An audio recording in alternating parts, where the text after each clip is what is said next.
आज हम स्टार्ट करने वाले केमिस्ट्री का फर्स्ट चैप्टर सॉल्यूशन मींस विलयन।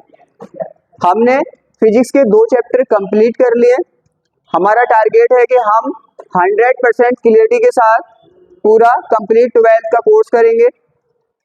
उसमें एक एक पॉइंट टू पॉइंट आपको समझाया जाएगा।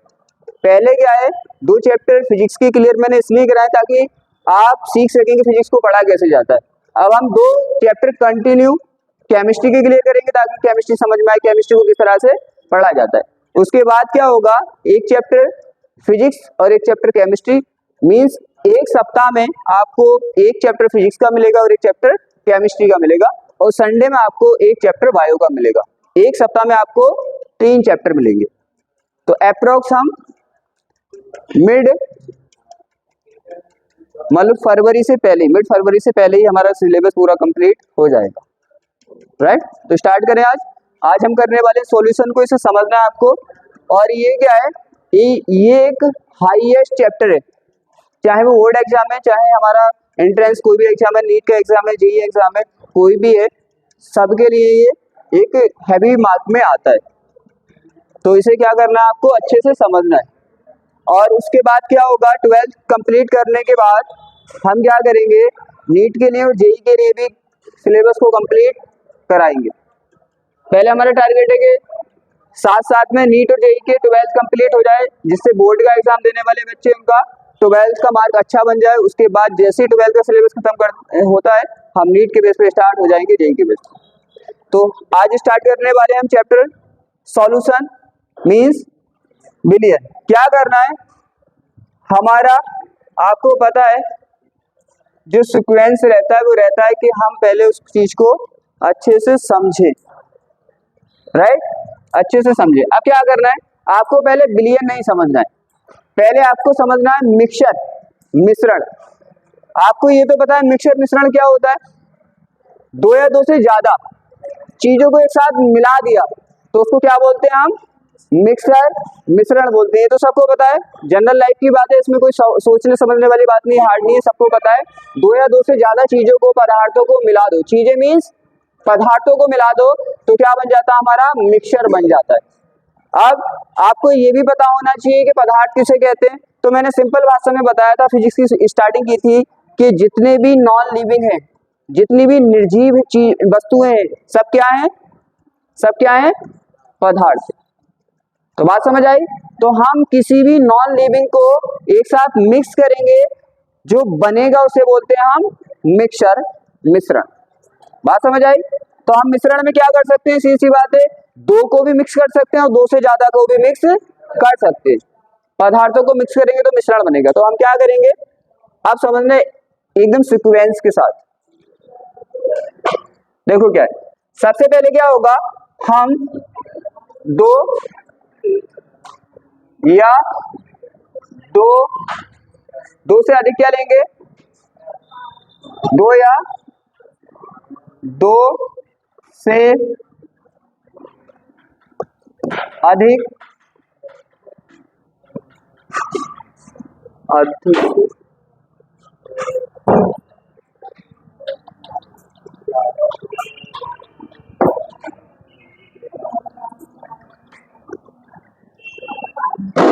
पदार्थ।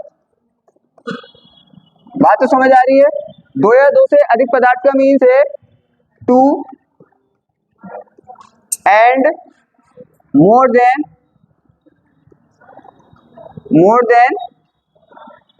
2 सबस्टेंस। बात समझ आ रही है। क्या करेंगे हम 2 या 2 से अधिक पदार्थ सबस्टेंस लेंगे, उनको क्या कर देंगे, मिक्स कर देंगे। तो हमारा बन जाएगा क्या, मिश्रण, मिक्सचर।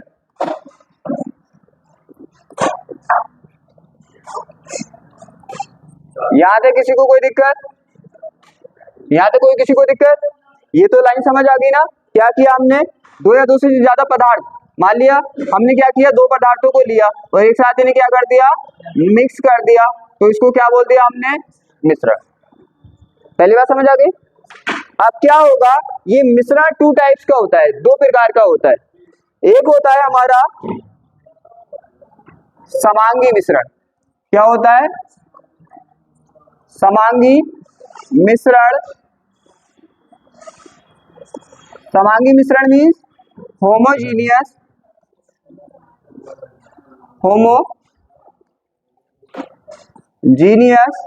मिक्सचर। Homogeneous mixture. और एक होता है हमारा बिस्मांगी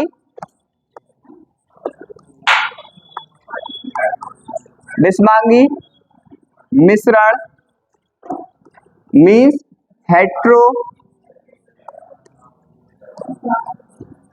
हेट्रोजीनियस मिक्सचर। यहां तक किसी को कोई डाउट? हमने क्या किया, दो या दो से ज्यादा पदार्थ लिए, उन्हें एक जगह मिलाया, मिक्स किया, उसको बोल दिया हमने मिक्सचर। तो हमने देखा जब हम पदार्थों को मिक्स करते हैं जो मिक्सचर बनता है वो कितने टाइप्स का बनता है? 2 टाइप्स का, 2 प्रकार का मिक्सचर बनता है। एक को बोलते हैं हम समांगी मिश्रण मतलब होमोजीनियस मिक्सचर, और एक को बोलते हैं हम बिस्मांगी मिश्रण मीन्स हेट्रोजीनियस मिक्सचर। अब हम समझेंगे कि समांगी मिश्रण किसको बोलते हैं और बिस्मांगी मिश्रण किसको बोलते हैं। जैसे आपने क्या किया, देखो हमने क्या किया,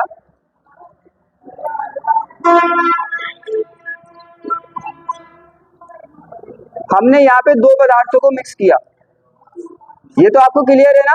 हम तो 2 को मिलाओ, 10 को मिलाओ, 100 को मिलाओ, कोई भी लिमिट नहीं है। लेकिन हमारे सिलेबस में क्या है, हमारे सिलेबस में बस 2 ही पदार्थों को हम मिक्स करते हैं। मिक्स करने को आप कितनों को भी मिक्स कर सकते हैं। तो हम अपने चैप्टर के अकॉर्डिंग चलेंगे, लेकिन हम एक्स्ट्रा इंफॉर्मेशन को भी करते हुए चलेंगे। तो हम क्या करते हैं, जैसे 2 पदार्थों को मिक्स कर दिया, क्या किया हमने, माना एक पदार्थ ए है और दूसरा पदार्थ बी है, राइट। जब हमने मिक्स किया तो हमारा बना मिश्रण या मिक्सचर बना। यहां तक किसी को दिक्कत? अब क्या होगा, अब इसको हम समांगी मिश्रण किसको कब बोलते हैं और बिस्मांगी मिश्रण कब बोलते हैं? समांगी का मीन्स देखो, समांगी मीन्स किससे बना है? समान से। समांगी मीन्स समान, देखो समान से बना है ना ये, तो इसका मीन्स होगा जो मिक्सचर का हर एक पार्ट, हर एक साइड उसकी क्या होगी, सेम होगी, हर एक लेयर क्या होगी उसकी समान होगी, तो उसे बोलते हैं समांगी मिश्रण। जैसे मान लो आपने चीनी को, शुगर को और पानी को, वाटर को मिक्स किया, तो जो यहाँ पे मिश्रण बनेगा तो क्या ये हर एक पॉइंट पे सेम होगा, एक जैसा होगा ना। समान का मतलब होता है एक जैसा। आप यहाँ से थोड़ा सा मिक्सचर उठाओगे, ये भी ऐसा ही होगा। आप किसी भी पॉइंट से मिक्सचर को उठाओगे, क्या होगा, एक जैसा होगा। इसका मीन्स पूरा मिक्सचर एक जैसा है, कहीं भी कोई डिफरेंट नहीं है। इसको बोलते हैं समांगी। समांगी मीन्स सेम। तो समांगी समझ आया। अब आता है दूसरा, बिस्मांगी किसे कहते हैं। अब इसका उल्टा, जो हर जगह क्या नहीं होना चाहिए, सेम नहीं होना चाहिए। यहाँ पे किसी और तरह का, यहाँ पे मतलब सेम नहीं है। ये बात तो समझ आ गई। समान ही तो होता है। आप यहाँ से थोड़ा लेकर इसको टेस्ट करोगे, वही टेस्ट आएगा, फिर आप यहाँ से थोड़ा लेकर टेस्ट करोगे, वही टेस्ट आएगा। इसका मतलब टेस्ट सेम है, तो इसका मीन्स हर एक पॉइंट पे ये सेम है। इसी को बोलते हैं समांगी। और ये हर एक पॉइंट पे क्या है, अगर हम देखें, यहाँ से लिया कुछ और टाइप का है, यहाँ से लिया कुछ और टाइप का है, तो इसको बोलते हैं बिस्मांगी। हमें इस चैप्टर में ओनली और ओनली समांगी को पढ़ना है, बिस्मांगी को नहीं पढ़ना। बात क्लियर है। हेट्रोजीनियस को नहीं पढ़ा। क्या पढ़ा हमने, देखो चैप्टर की स्टार्टिंग करते हैं तो मैं कुछ डार्कली समझाने की कोशिश करता हूं, ताकि नेक्स्ट अगला जितने भी टॉपिक है अच्छे से समझ आ जाए। हमने क्या देखा, हमने देखा 2 या 2 से ज्यादा पदार्थों को हमने एक जगह मिक्स किया। क्या किया, मिक्स किया, तो हमारा बना मिश्रण। क्या बना हमारा, मिश्रण। हमने देखा वो मिश्रण 2 टाइप्स का होता है, होमोजीनियस, हेट्रोजीनियस, समांगी, बिस्मांगी। तो हमने देखा कि जिस मिश्रण का हर एक भाग, हर एक पार्ट एक जैसा है, उसको समांगी बोल दिया।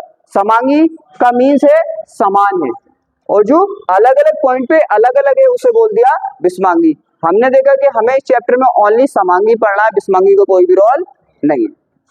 क्लियर है। अब देखो क्या इसे नहीं पढ़ना, समांगी। अब इसी समांगी को मिश्रण को हमने क्या बोल दिया, विलयन। बात समझ आ रही है?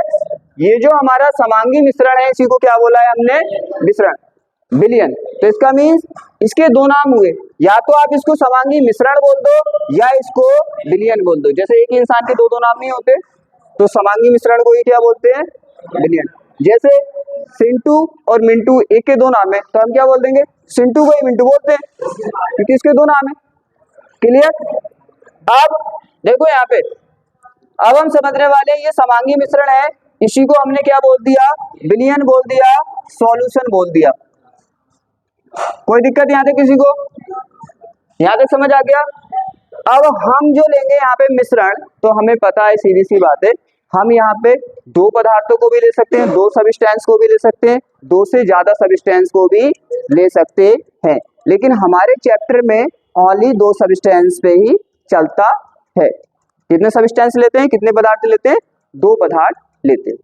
चले आगे, होने के लिए ज्यादा भी हो सकते हैं। अब देखो यहाँ पे जो होंगे, इसमें कितने सबस्टेंस लिए हमने, कितने सबस्टेंस लिए, दो लिए। एक मान लिया हमने ए लिया और एक मान लिया हमने बी लिया। बात क्लियर है? एक क्या लिया, ए लिया और एक बी लिया। तो क्या होगा यहाँ पे, इन दोनों को हम, पहली बात तो ये दोनों क्या है, समझो यहाँ पे, पहली बात तो ये दोनों क्या है, पदार्थ है। ए भी क्या है, पदार्थ, और बी भी क्या है, पदार्थ है। लेकिन हम यहाँ पे एक को विलय बोल देते हैं और एक को विलायक बोल देते हैं। इसका मीन्स एक को क्या बोला हमने, विलय, और एक को विलय मीन्स सॉल्यूट बोला एक को, और एक को हमने विलायक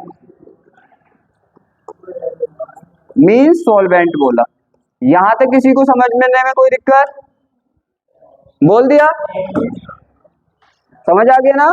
ये विलयन किससे बना है, दो पदार्थों से बना है, दो सबस्टेंस से बना है, क्योंकि हमारे चैप्टर में दो यूज होने वाले, हो ज्यादा भी सकते हैं।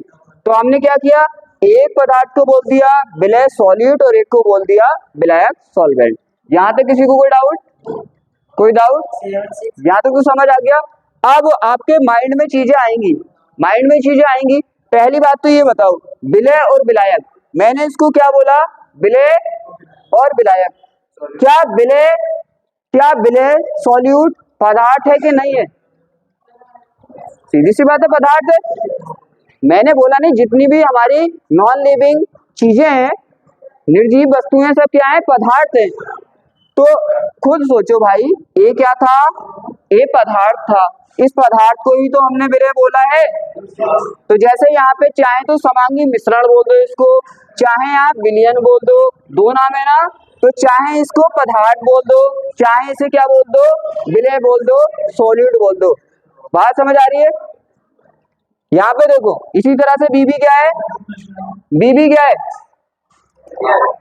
बीबी एक पदार्थ है ना, और इसको पदार्थ को क्या बोला हमने, विलायक। तो चाहे तो आप इसको पदार्थ बोल दो, चाहे विलायक बोल दो। मैं मालूम है क्यों समझा रहा हूँ?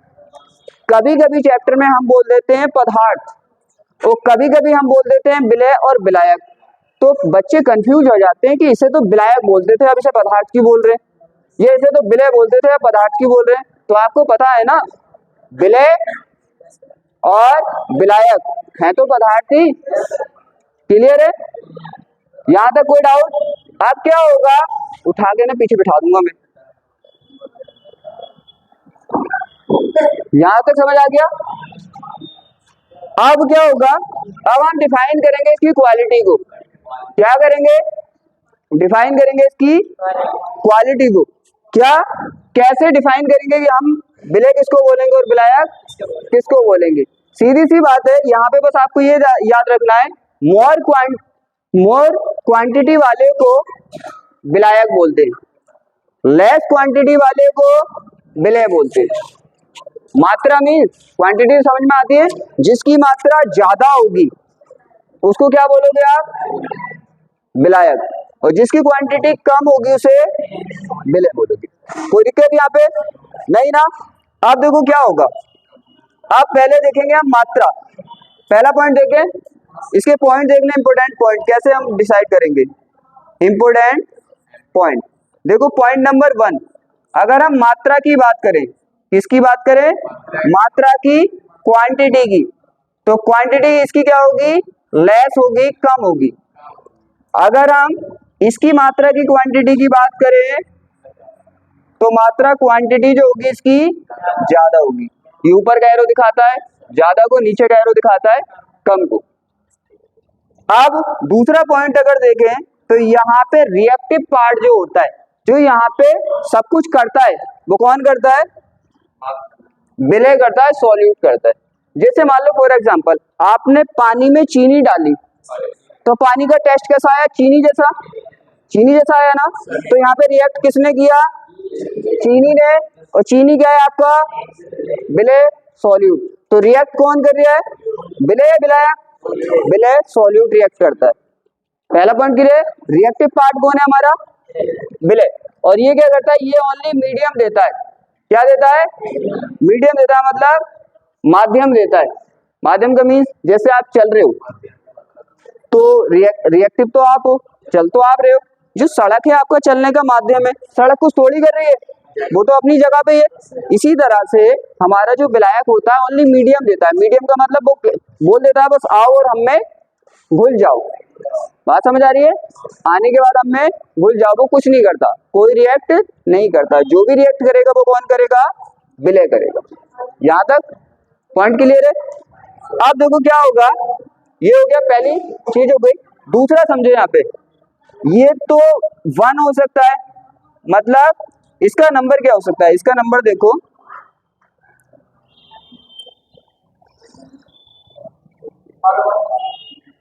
इसका नंबर 1 हो सकता है या मोर देन 1, मतलब या तो विलय हमारा 1 भी हो सकता है। खुद सोचो अपने माइंड से कि हम मिक्सचर में ऐसा थोड़ी हर बार 2 ही को मिलाएंगे, हम 10 को भी तो मिला सकते हैं। जब हम 10 को मिलाएंगे तो आपके माइंड में आना चाहिए भाई यहाँ पे 10 मिले हैं तो कितने विलय होंगे और कितने विलायक होंगे। तो विलायक ओनली कैसा होता है, 1, जितने होते हैं बाकी सब क्या होते हैं, विलय होते हैं। तो सीधी सी बात है, विलय हमारा 1 भी हो सकता है, 1 से ज्यादा भी हो सकता है, लेकिन ये ओनली क्या होता है, ओनली 1, ये केवल 1 ही होता है। कोई दिक्कत, दोनों पॉइंट याद रहेंगे, दोनों पॉइंट याद तो रहेंगे ना।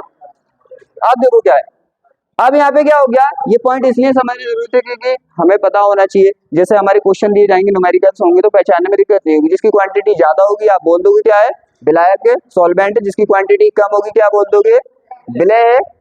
ठीक है, तो ये इंपोर्टेंट पॉइंट है। और यहाँ पे अगर 1 से ज्यादा उसने मिला दिए लेकिन आपके चैप्टर में, आपके सिलेबस में है नहीं, 1 एंड मोर देन 1, 1 भी हो सकता है और 1 से ज्यादा भी हो सकते हैं, ये ओनली 1 ही होता है। यहाँ तक किसी को कोई दिक्कत, समझ आ गया। अब देखो आगे चलो, आगे हमें समझना है कि अब हाँ एक पॉइंट और बचा हुआ है कि जो हमारा सॉल्यूशन बनेगा उसकी जो फिजिकल स्टेट होगी, भौतिक अवस्था होगी, वो किसके तरह होगी। तो कुछ सोचो, ज्यादा किसको लोगे आप, विलय को, विलायक को, विलायक को लोगे ना। जिसकी क्या होता है, आपने देखा ना सिंपल, जिसका बहुमत ज्यादा होता है उसी की चलती है, उसी की चलती है ना। तो यहाँ पे विलय की फिजिकल स्टेट, भौतिक अवस्था जैसी होगी वो वैसा ही हमारा विलयन की फिजिकल स्टेट, भौतिक अवस्था होगी। खुद सोचो, चीनी सॉलिड थी, पानी कैसा था, लिक्विड। जब दोनों को खोला तो विलयन कैसा बना, लिक्विड। तो इसका मीन्स फिजिकल स्टेट, भौतिक अवस्था कैसी रही उसकी, विलायक जैसी, विलय जैसी नहीं रहती, विलायक जैसी रहती है, सॉल्वेंट जैसी रहती है, क्योंकि जो ज्यादा होगा उसकी स्टेट वैसी रहती है। अब यहाँ पे एक पॉइंट और समझना है कि विलय बना, विलयन किससे बना हमारा, विलय और विलायक को मिला के। तो हम क्या ऐसे लिख सकते हैं, विलयन मीन्स सॉल्यूशन किससे बनाइए, विलय से बनाए, विलय से बनाए और प्लस विलायक से बनाए, दोनों से तो बनाए। मतलब शॉर्ट में लिख दे यहाँ पे, सॉल्यूट एंड सॉल्वेंट, 2 से बनाए ना, ये 2 से बनाए, सॉल्यूट एंड सॉल्वेंट से बनाए। यहाँ पे किसी को दिक्कत नहीं है ना? तो क्या मैं इनको, पहली बात तो ये हमें पता है कि विलेय भी क्या है, पदार्थ है, और विलायक भी क्या है, पदार्थ है, सबस्टेंस है। दूसरी बात ये है, क्या ये इसके पार्ट नहीं है? जैसे मान लो हमारी बॉडी है, तो हैंड्स क्या है बॉडी का पार्ट है, तो इसको हम घटक भी तो बोलते हैं हिंदी में, घटक बोलते हैं ना, इंग्लिश में बोलते हैं कंपोनेंट। क्या बोलते हैं? कंपोनेंट। तो जिससे बॉडी बनी है, बॉडी में जितने भी पार्ट्स लगे हैं तो क्या है उसके घटक, और हम इसको कंपोनेंट्स भी बोलते हैं। तो सीधी सी बात है, क्या विलेय और विलायक विलयन के घटक हैं कि नहीं है? घटक हैं और कंपोनेंट हैं। तो कहीं पे मैं घटक का यूज, मैं इन पॉइंटों को इसलिए डीपली समझा रही हूँ, कहीं पे मैंने घटक बोल दिया तो आप कंफ्यूज ना होंगे। आपको पता है विलेय और विलायक जो भी है इसमें, उन्हीं को घटक बोल रहे हैं हम। कहीं पे मैंने क्या बोल दिया, कहीं पे विलेय विलायक बोल दिया, तो आपको बताइए, कहीं पे मैंने बोल दिया कि दो पदार्थों को मिक्स कर दिया, तो आप ये ना सोचे कि अभी कुछ टाइम पहले तो हम ये बोल रहे थे कि विलेय और विलायक को मिक्स कर दिया, अब ये बोल रहे हैं कि दो पदार्थों को मिक्स कर दिया। तो हमारे तीनों पॉइंट क्लियर है। इनको चाहे तो पदार्थ बोल दो, चाहे इनको विलेय और विलायक बोल दो, चाहे इनको घटक बोल दो, मतलब तीनों का एक ही है। तीनों पॉइंट आपको पता होने चाहिए। तो ये था हमारे चैप्टर में जो हम समझने वाले। यहाँ पे किसी को दिक्कत, कोई डाउट? सिंपल सी बात है, ये जनरल लाइफ में भी चीजें हम करते हैं। मिक्सर कौन नहीं बनाता? सब बनाते हैं, सब बनाते हैं ना। अब क्या है, दूसरा है, यहाँ पे विलयन के प्रकार बहुत सारे होते हैं। जैसे क्या करेंगे हमने द्रव को द्रव में मिला दिया, या क्या किया, द्रव को गैस में मिला दिया, या गैस को सॉलिड में मिला दिया। तो हम किसी को भी मिला सकते हैं। ये आपकी एनसीईआरटी की पेज पे लिख रखे हैं सीधे सीधे, वहां पे आपको देख लेना है, कोई दिक्कत वाली बात नहीं है, कोई दिक्कत नहीं है। यहाँ पे हम तीन टाइप के पढ़ने वाले हैं। यहाँ पे हमारा विलायक जो रहेगा वो लिक्विड रहेगा, द्रव रहेगा। विलायक कैसा रहेगा? क्योंकि यहाँ पे आपको पता है वो जो चीजें हैं वहां पे यूज जो करेंगे ओनली इसका करेंगे। तो विलायक क्या रहेगा हमेशा? हमारा द्रव रहेगा, मतलब लिक्विड रहेगा। विलेय हम सॉल्यूट हम तीन टाइप का लेंगे, सॉलिड भी लेंगे, लिक्विड भी लेंगे, और गैस भी लेंगे। कहने का मीन से जब हम मिक्सचर बनाएंगे तो हर बार विलायक लिक्विड लेंगे, द्रव लेंगे, उसमें हम सॉलिड को भी घोलेंगे, उसमें हम द्रव को भी घोलेंगे, उसमें हम गैस को भी घोलेंगे। बात समझ आ रही है? जैसे हमने पानी में चीनी घोल दी, तो क्या कर रहे हो आप? सॉलिड को द्रव में घोल रहे हो। चीनी क्या है? सॉलिड है ना। जल क्या है? पानी क्या है? द्रव। घोल रहे हो ना। आपने क्या किया, एथिल अल्कोहल को मेथिल अल्कोहल में घोल दिया, दोनों क्या है? लिक्विड है। मान लीजिए किसी गैस को आपने द्रव में घोल दिया, तो हम तीन स्टेट पढ़ेंगे, समझ तो आगे कौन कौन सी? सॉलिड को हम द्रव में घोलेंगे, द्रव को हम द्रव में घोलेंगे, और गैस को हम द्रव में घोलेंगे। तीन हमें यहाँ पे पढ़ना है। क्यों? क्योंकि हमारे सिलेबस में यही है। आगे चलें। अब बात समझ आई, पॉइंट क्लियर हो गया कि ये जो हमारा समांगी मिश्रण है, क्या है हमारा? जो होमोजीनियस मिक्सचर है, इसी को हम विलयन बोलते हैं। तो या तो आप ये बोल दो कि दो या दो से अधिक पदार्थों का समांगी मिश्रण क्या कहलाता है? विलयन कहलाता है। या आप ये बोल दो कि विलेय और विलायक का समांगी मिश्रण विलयन कहलाता है। इसीलिए तो इतने टाइम से बता रही हूँ कि विलेय और विलायक भी बोल सकते हैं, इसको हम पदार्थ भी बोल सकते हैं, तो दोनों चीजों में कर सकते हैं ना। लेकिन क्लियरिटी ज्यादा किससे आएगी? विलेय और विलायक से, क्योंकि पूरे चैप्टर में आप विलेय विलायक पढ़ने वाले हो। तो आप सीधा सा बोल दो कि विलेय और विलायक के समांगी मिश्रण को क्या बोलते हैं? हम विलयन बोलते हैं। यही तो था, विलेय और विलायक का मिश्रण ही तो है ये समांगी, इसी को क्या बोल दिया हमने? विलयन बोल दिया। अब चलें, शायद समझ आ गया होगा। टाइप बताने पड़ेंगे क्या कि कौन कौन से टाइप के विलयन यहाँ पे पढ़ने वाले हैं। बाकी एनसीईआरटी में लिख रखा है, बस ज्यादा उसमें से कुछ नहीं आता। कभी कभी ऑब्जेक्टिव आ जाते हैं। क्या होता है यहाँ पे जो पढ़ने वाले, देखो विलायक क्या रहेगा, एक मिनट समझ लो। यहाँ पे विलायक क्या रहेगा? विलायक मीन्स हमारा सोलवेंट जो रहेगा वो तीनों स्टेट में क्या रहेगा? द्रव रहेगा, लिक्विड रहेगा। क्या लेंगे हम? इसको हमें कैसा लेना है? द्रव लिया हमने, इसको तो हमें द्रव ही लेना है, लिक्विड ही लेना है तीनों स्टेट में, और यहाँ पे भी क्या लेना है, द्रव ही लेना है। अब समझो यहाँ पे विलय को तीन अलग अलग स्टेट में लेंगे हम। एक तो हम इसे ठोस लेंगे, ठोस लेंगे मीन्स सॉलिड लेंगे। दूसरा हम इसे द्रव लेंगे, द्रव मीन्स लिक्विड लेंगे। और एक हम इसे गैस लेंगे, गैस लेंगे। बात समझ आ रही है?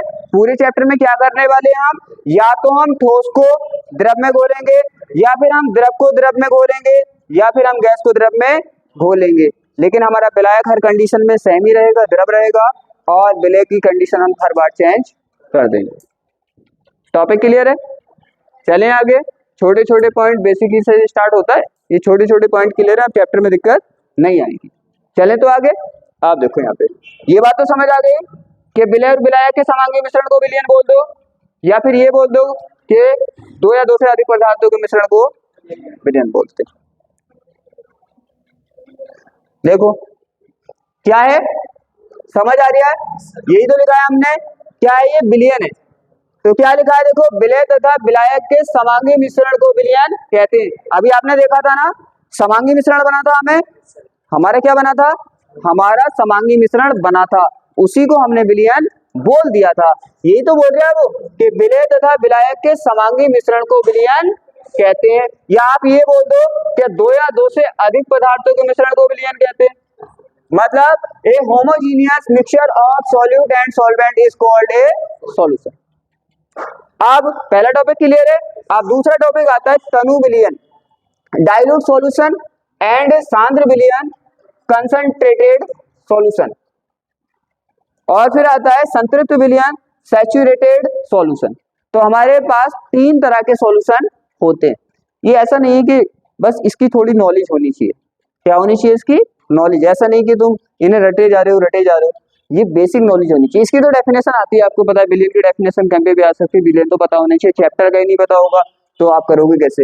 लेकिन ये तीनों टॉपिक क्या है, आपको रटने नहीं है, आपको समझने, ये बेसिक नॉलेज के बेस पे आपको पढ़ना है। क्या पहले आता है तनु विलयन। अब एक बात बताओ, आपने कितने टाइप के विलयन बनाए? कभी तो ऐसा करते हैं कि आप विलय को कम डालते हैं, कम डालते हैं ना, तो विलय की मात्रा अगर कम है और ज्यादा ही कम है तो उसे बोल देते हैं हम तनु विलयन। जैसे मान लो 1 लीटर पानी लिया, आपने उसमें 100 ग्राम चीनी डाल दी, तो बहुत कम डाल रहे हो ना आप, तो क्या होगा, उसको बोल देंगे तनु विलयन। सीधी सी बात है, लिख रखा है साफ साफ, क्या जिस विलयन में विलय की सांद्रता कम होती है उसे तनु विलयन बोलते हैं। सांद्रता कम होगी, सांद्रता का मीन्स क्या होता है, उसकी मात्रा, और मात्रा को अभी और अच्छे से डिफाइन करेंगे। तो क्या होगा, अगर मात्रा कम है तो क्या बोलोगे, तनु बोलोगे। मतलब the solution in which the concentration of solute is low is called dilute solution. अगर दूसरी कंडीशन पहली तो समझ आ गई है, तो सिंपल सी बात है, हमने क्या लिया, अरे इसको तो आप कर ही सकते हो, इसमें तो कोई दिक्कत नहीं।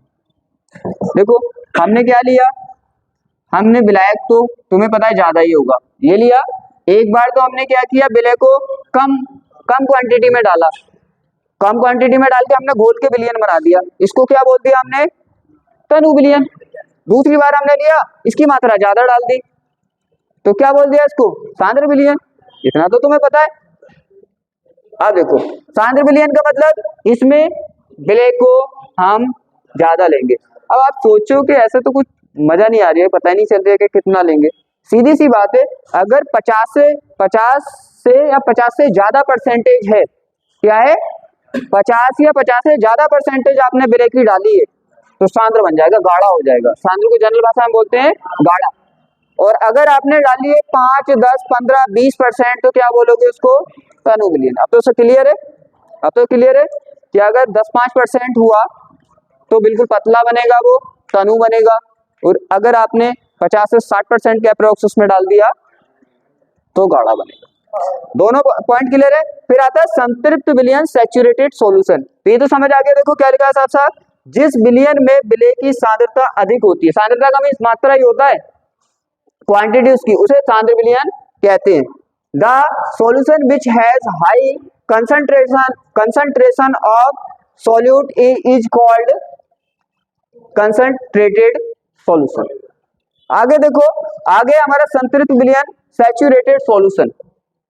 अब आप यहाँ पे एक पॉइंट पे ध्यान देना आपको, जैसे आप यहाँ पे घोल रहे हो, उसे घोल रहे हो ना, जब आप घोलना स्टार्ट किया था, आपने घोलना स्टार्ट किया था तो घुल रहा था, फिर आपने और घोला तो वो भी घुल गया, फिर और घोला फिर वो भी घुल गया। लेकिन एक कंडीशन ऐसी आ जाएगी, घुलना बंद हो जाएगा ना। कुछ सोचो, यहाँ पे मैंने 1 लीटर पानी लिया, क्या लिया, 1 लीटर, ध्यान समझना, ये 1 लीटर, हाँ देखो सिंपल सी बात है, ये काम आप करते भी हो, आज सॉल्यूशन बना के देखना, सब प्रैक्टिकल करना घर पे जाके। 1 लीटर लिया ना, आप इसमें चीनी घोलते जाओगे, घुलती जाएगी, फिर एक कंडीशन कैसी आ जाएगी कि चीनी घुलना बंद कर देगी। ऐसा थोड़ी 1 लीटर में आप 50 लीटर चीनी घोल दोगे, नहीं घोल सकते ना, फिर घुलना बंद हो जाएगी। उसी कंडीशन को बोलते हैं हम संतृप्त विलयन।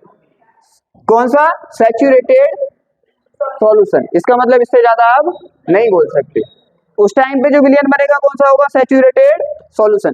देखो क्या है, ऐसी अवस्था है जिसमें विलय की मात्रा घुलनी बंद हो जाती है, अब नहीं घुलेगा से ज्यादा, ऐसे विलयन को संतृप्त विलयन कहते हैं। इसका मीन ऐसी अवस्था जो विलय की मात्रा घुलनी बंद हो जाएगी, उस टाइम पे जो हमारा सॉल्यूशन तैयार होगा उसे बोलते हैं संतृप्त विलयन। तो मैंने बोला सीधी सी बात है, क्या करना है आपको तीनों बेसिक नॉलेज है, बेसिक नॉलेज आपको होनी चाहिए। ऐसा नहीं कि इसकी डेफिनेशन आती है, डेफिनेशन नहीं आती इसकी। तो क्या बोला उसने, ए solution in which the amount of solute stopped dissolving is called A saturated solution. बात क्लियर समझ आ रही है, क्लियर आ रही है ना। आगे चलें, आप देखिए आगे विलेयता। पहले आता है विलेयता क्या है, विलेयता क्या है, सॉल्युबिलिटी को डिफाइन करेंगे हम। पहले समझ लें कि विलेयता सॉल्युबिलिटी होती क्या है। सॉल्युबिलिटी क्या होती है, अभी हमने सीखा है, देखा है कि अगर हम किसी विलायक में किसी को घोलें, क्या करें, किसी को घोलें तो एक लिमिट होती है, उससे ज्यादा वो उसमें नहीं घुल सकता। एक लिमिट होती है, उससे ज्यादा वो उसमें नहीं घुल सकता। तो हमें निकालनी है विलेयता का मीन्स ये होता है, सॉल्युबिलिटी का मीन्स ये होता है कि वो कितना मैक्सिमम घुल सकता है।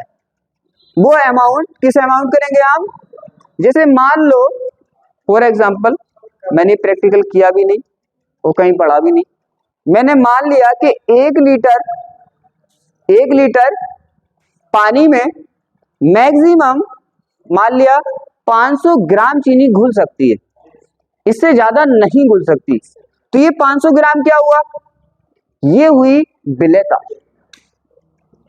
है। लेकिन यहाँ पे आपको मैंने फॉर एग्जांपल समझाने के लिए बता दिया, यहाँ पे हम उसमें नहीं लेते 1 लीटर में, हम यहाँ पे ओनली कितने में लेते हैं, 100 ग्राम। 100 ग्राम में अगर क्या होगा, देखो ये बात तो समझ आती है ना, अगर कोई क्या होगा, अगर वेट में होगा तो आप ग्राम में लोगे, और अगर मान लो कि कोई किस में होगा, लिक्विड में होगा, तो लिक्विड को कैसे नापते हो आप, लीटर से, तो उसे ml में लोगे। ये तो बात क्लियर है ना। तो यहाँ पे कहने का मकसद ये है कि भाई हमने क्या करना है, हमें देखना है कि पहले तो ये बताओ मुझे, विलेयता सॉल्युबिलिटी का मतलब तो समझ आ गया, हम यहाँ पे ये देखते हैं कि कितना मैक्सिमम घुल सकता है। तो हमें देखना भी तो पड़ेगा, हमें एक ऐसा थोड़ी कि समुद्र में घोल के देखोगे तो उसमें तो चीनी डालते डालते थक जाओगे, घुलती रहेगी वो तो हम क्या करते हैं, एक लिमिटेड हम विलायक ले लेते हैं, सॉल्वेंट ले लेते हैं, फिर उसमें देखते हैं मैक्सिमम कितनी घुल सकती है। ठीक, तो हम कितना लेंगे, 100 ग्राम लेंगे या 100 ml लेंगे। तो माना हमने यहाँ पे 100 ml ले लिया, या 100 ग्राम ले लिया। अब हमने देखा हमने वाटर ले लें, पानी ले लें, ऐसे पानी से अच्छी चीज होती नहीं कुछ भी, ये सबको पता भी आता है। तो हमने H2O ले लिया, यहाँ पे क्या ले लिया, H2O। हमने देखा तो मैक्सिमम हमें पता चला कि भाई इसमें ओनली 10 ग्राम, तो ज्यादा कम हो जाएगी, मान लो कि 15 ग्राम चीनी इसमें घुली, फॉर एग्जाम्पल ओनली 15 ग्राम इसमें चीनी घुली, इससे ज्यादा नहीं घुलेगी। तो ये 15 ग्राम क्या है, इसकी सॉल्युबिलिटी। मैक्सिमम जो घुलता है उसी को सॉल्युबिलिटी विलेयता बोलते हैं। क्या लिखा है उसने, देखो जितना मैक्सिमम घुल सकता है, किसी पदार्थ की वह मात्रा जो निश्चित ताप पर, निश्चित ताप इसने मालूम है क्यों बोला है, टेम्परेचर बढ़ाते हैं तो विलेयता, तुमने देखा होगा गर्म पानी में चीजों को घोलते हो जल्दी घुल जाती है, ठंडे पानी में घोलते हो तो देर से घुलती है। तो उसने बोला ऐसा नहीं करना, आपको टेम्परेचर सेम ही रखना है, तभी आपको रियलिटी सामने आएगी। तो उसने बोला है कि किसी पदार्थ की वह मात्रा जो निश्चित ताप पर, टेम्परेचर सेम रखना है, 100 ग्राम विलायक को संतृप्त करने के लिए आवश्यक होती है। संतृप्त का मतलब समझ रहे हो, संतृप्त कब होगा, जब मैक्सिमम घुल जाएगा, तो उसे क्या बोलते हैं, पदार्थ की विलेयता बोलते हैं। सिंपल भाषा में आपको पता है, किसी पदार्थ की वह मैक्सिमम मात्रा जो घुलती है उसको हम सॉल्युबिलिटी विलेयता बोलते हैं। जैसे मैंने फॉर एग्जांपल बता दिया कि भाई यहाँ पे 100 ग्राम में ओनली 15 ग्राम घुल रहा है। ठीक, आगे देखें, आगे देखेंगे विलेयता को प्रभावित करने वाले कारक। अब ये देखना है तुम्हें, विलेयता को प्रभावित, कहने का मीन्स ये है कि इनसे विलेयता बढ़ भी सकती है और घट भी सकती है। जैसे मान लीजिए 15 ग्राम घुल रहा है इस टाइम पे, तो अगर हम इनमें चेंज कर दें तो हो सकता है ये ज्यादा घुल जाए, हो सकता है कम घुल जाए। बात समझ आ रही है? तो ये इसको सॉल्युबिलिटी को इफेक्ट करेंगे। इफेक्ट का मीन तो समझते हो, ज्यादा भी हो सकते हैं और कम भी हो सकते हैं। अब यहाँ पे देखो क्या होगा, पहला है टेम्परेचर, पहला क्या है, ताप, टेम्परेचर। अब देखो क्या होगा, पहले पॉइंट देख लो, फिर उसके बाद एक एक करके हम क्या करेंगे, इसे डिफाइन करेंगे। पहला है हमारा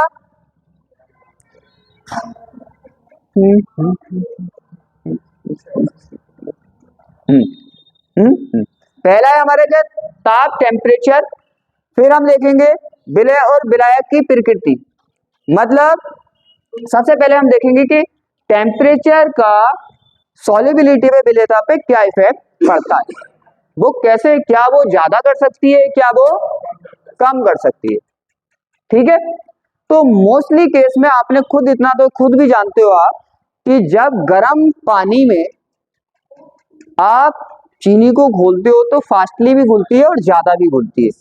तो इसका मतलब अगर ताप ज्यादा होगा, ताप बढ़ाओगे तो विलेयता बढ़ेगी, और ताप घटाओगे तो विलेयता, आपने ठंडे पानी में चीनी घोलना, घुलती नहीं है वो, क्यों, क्योंकि सॉल्युबिलिटी उसकी कम हो जाती है। तो टेम्परेचर बढ़ने से क्या होता है, विलेयता बढ़ती है, और घटने से घटती है। उसने बोला है कि क्या, लेकिन सभी केस में ऐसा नहीं होता, कुछ केस ऐसे भी होते हैं कि उल्टा भी पड़ जाता है, उल्टा भी पड़ जाता है। लेकिन उसने बोला है साधारणतः, जनरली का मीन्स होता है 90 to 95 केस में ऐसा ही होता है, 2 से 4% केस में ऐसा नहीं होता। तो उसने क्या बोला, देखो क्या, ताप, ताप से क्या होता है, उसने बोला टेम्परेचर, साधारणतः का मतलब होता है जनरली, मतलब 90 to 95 केस में ऐसा ही होता है। क्या, साधारणतः पदार्थ की विलेयता ताप बढ़ने से बढ़ती है, साधारणतः मतलब यहाँ पे ये नहीं है, सा नहीं है, ये नहीं है, ठीक है, समझ आ गया ना। साधारणतः मतलब जनरली पदार्थ की विलेयता ताप बढ़ाने से बढ़ती है और ताप घटाने से घटती है। हमारी 2 टाइप्स की रिएक्शन होती है, एक होती है ऊष्मा छेपी और एक होती है ऊष्मा शोषी। ऊष्मा शोषी किसे कहते हैं, जो ऊष्मा, जिसे ऊष्मा की जरूरत होती है। ठीक है, मैं अभी नेक्स्ट पेज पे डिफाइन करूंगा, पहले आप समझ लो कि क्या चीज है, फिर हम एक एक करके डिफाइन कर लेंगे। उसके बाद ये तो समझ आ गया, क्या उसने बोला, generally the solubility of a substance increase with increasing temperature, अगर टेम्परेचर बढ़ेगा तो विलेयता बढ़ेगी। दूसरा है विलेय और विलायक की प्रकृति, नेचर पर, तो दूसरा क्या है, nature of solute and solvent. तो उसने बोला है साधारणतः किसी विलायक में बे पदार्थ है, ये क्या है, बे पदार्थ है, बे अलग है, पदार्थ अलग है। बे पदार्थ विलेय होते हैं जिनकी प्रकृति विलायक जैसी होती है। यहाँ पे ये लिखना है कि बे पदार्थ अधिक विलेय होते हैं, अधिक मतलब बे पदार्थ ज्यादा घुलेंगे जो पदार्थ के नेचर जैसे होंगे। तुमने जनरली देखा होगा, एक से नेचर जैसे इंसान ज्यादा घुल मिल के रहते हैं, और जिनके नेचर अलग अलग होते हैं वो साथ रह ही नहीं सकते, साथ रह ही नहीं सकते, जिनके नेचर अलग अलग होते हैं वो साथ रह ही नहीं सकते। यहाँ पे यही बोला है कि अगर विलेय का और विलायक का नेचर सेम रहेगा तो वो साथ अच्छे से घुलेंगे, और नेचर डिफरेंट होगा तो नहीं घुलेंगे। दोनों पॉइंट समझ आ गए? अब अभी डिफाइन करूंगा तो टेंशन मत लो, पहले आप इसको समझ लो पॉइंट क्या क्या बोलते हैं। तीसरा है विलय और विलय के कणों का आकार। तो उसने क्या बोला, किसी क्रिस्टलीय ठोस के छोटे कण बड़े कणों की अपेक्षा जल्दी घुल जाते हैं। किसको नहीं पता?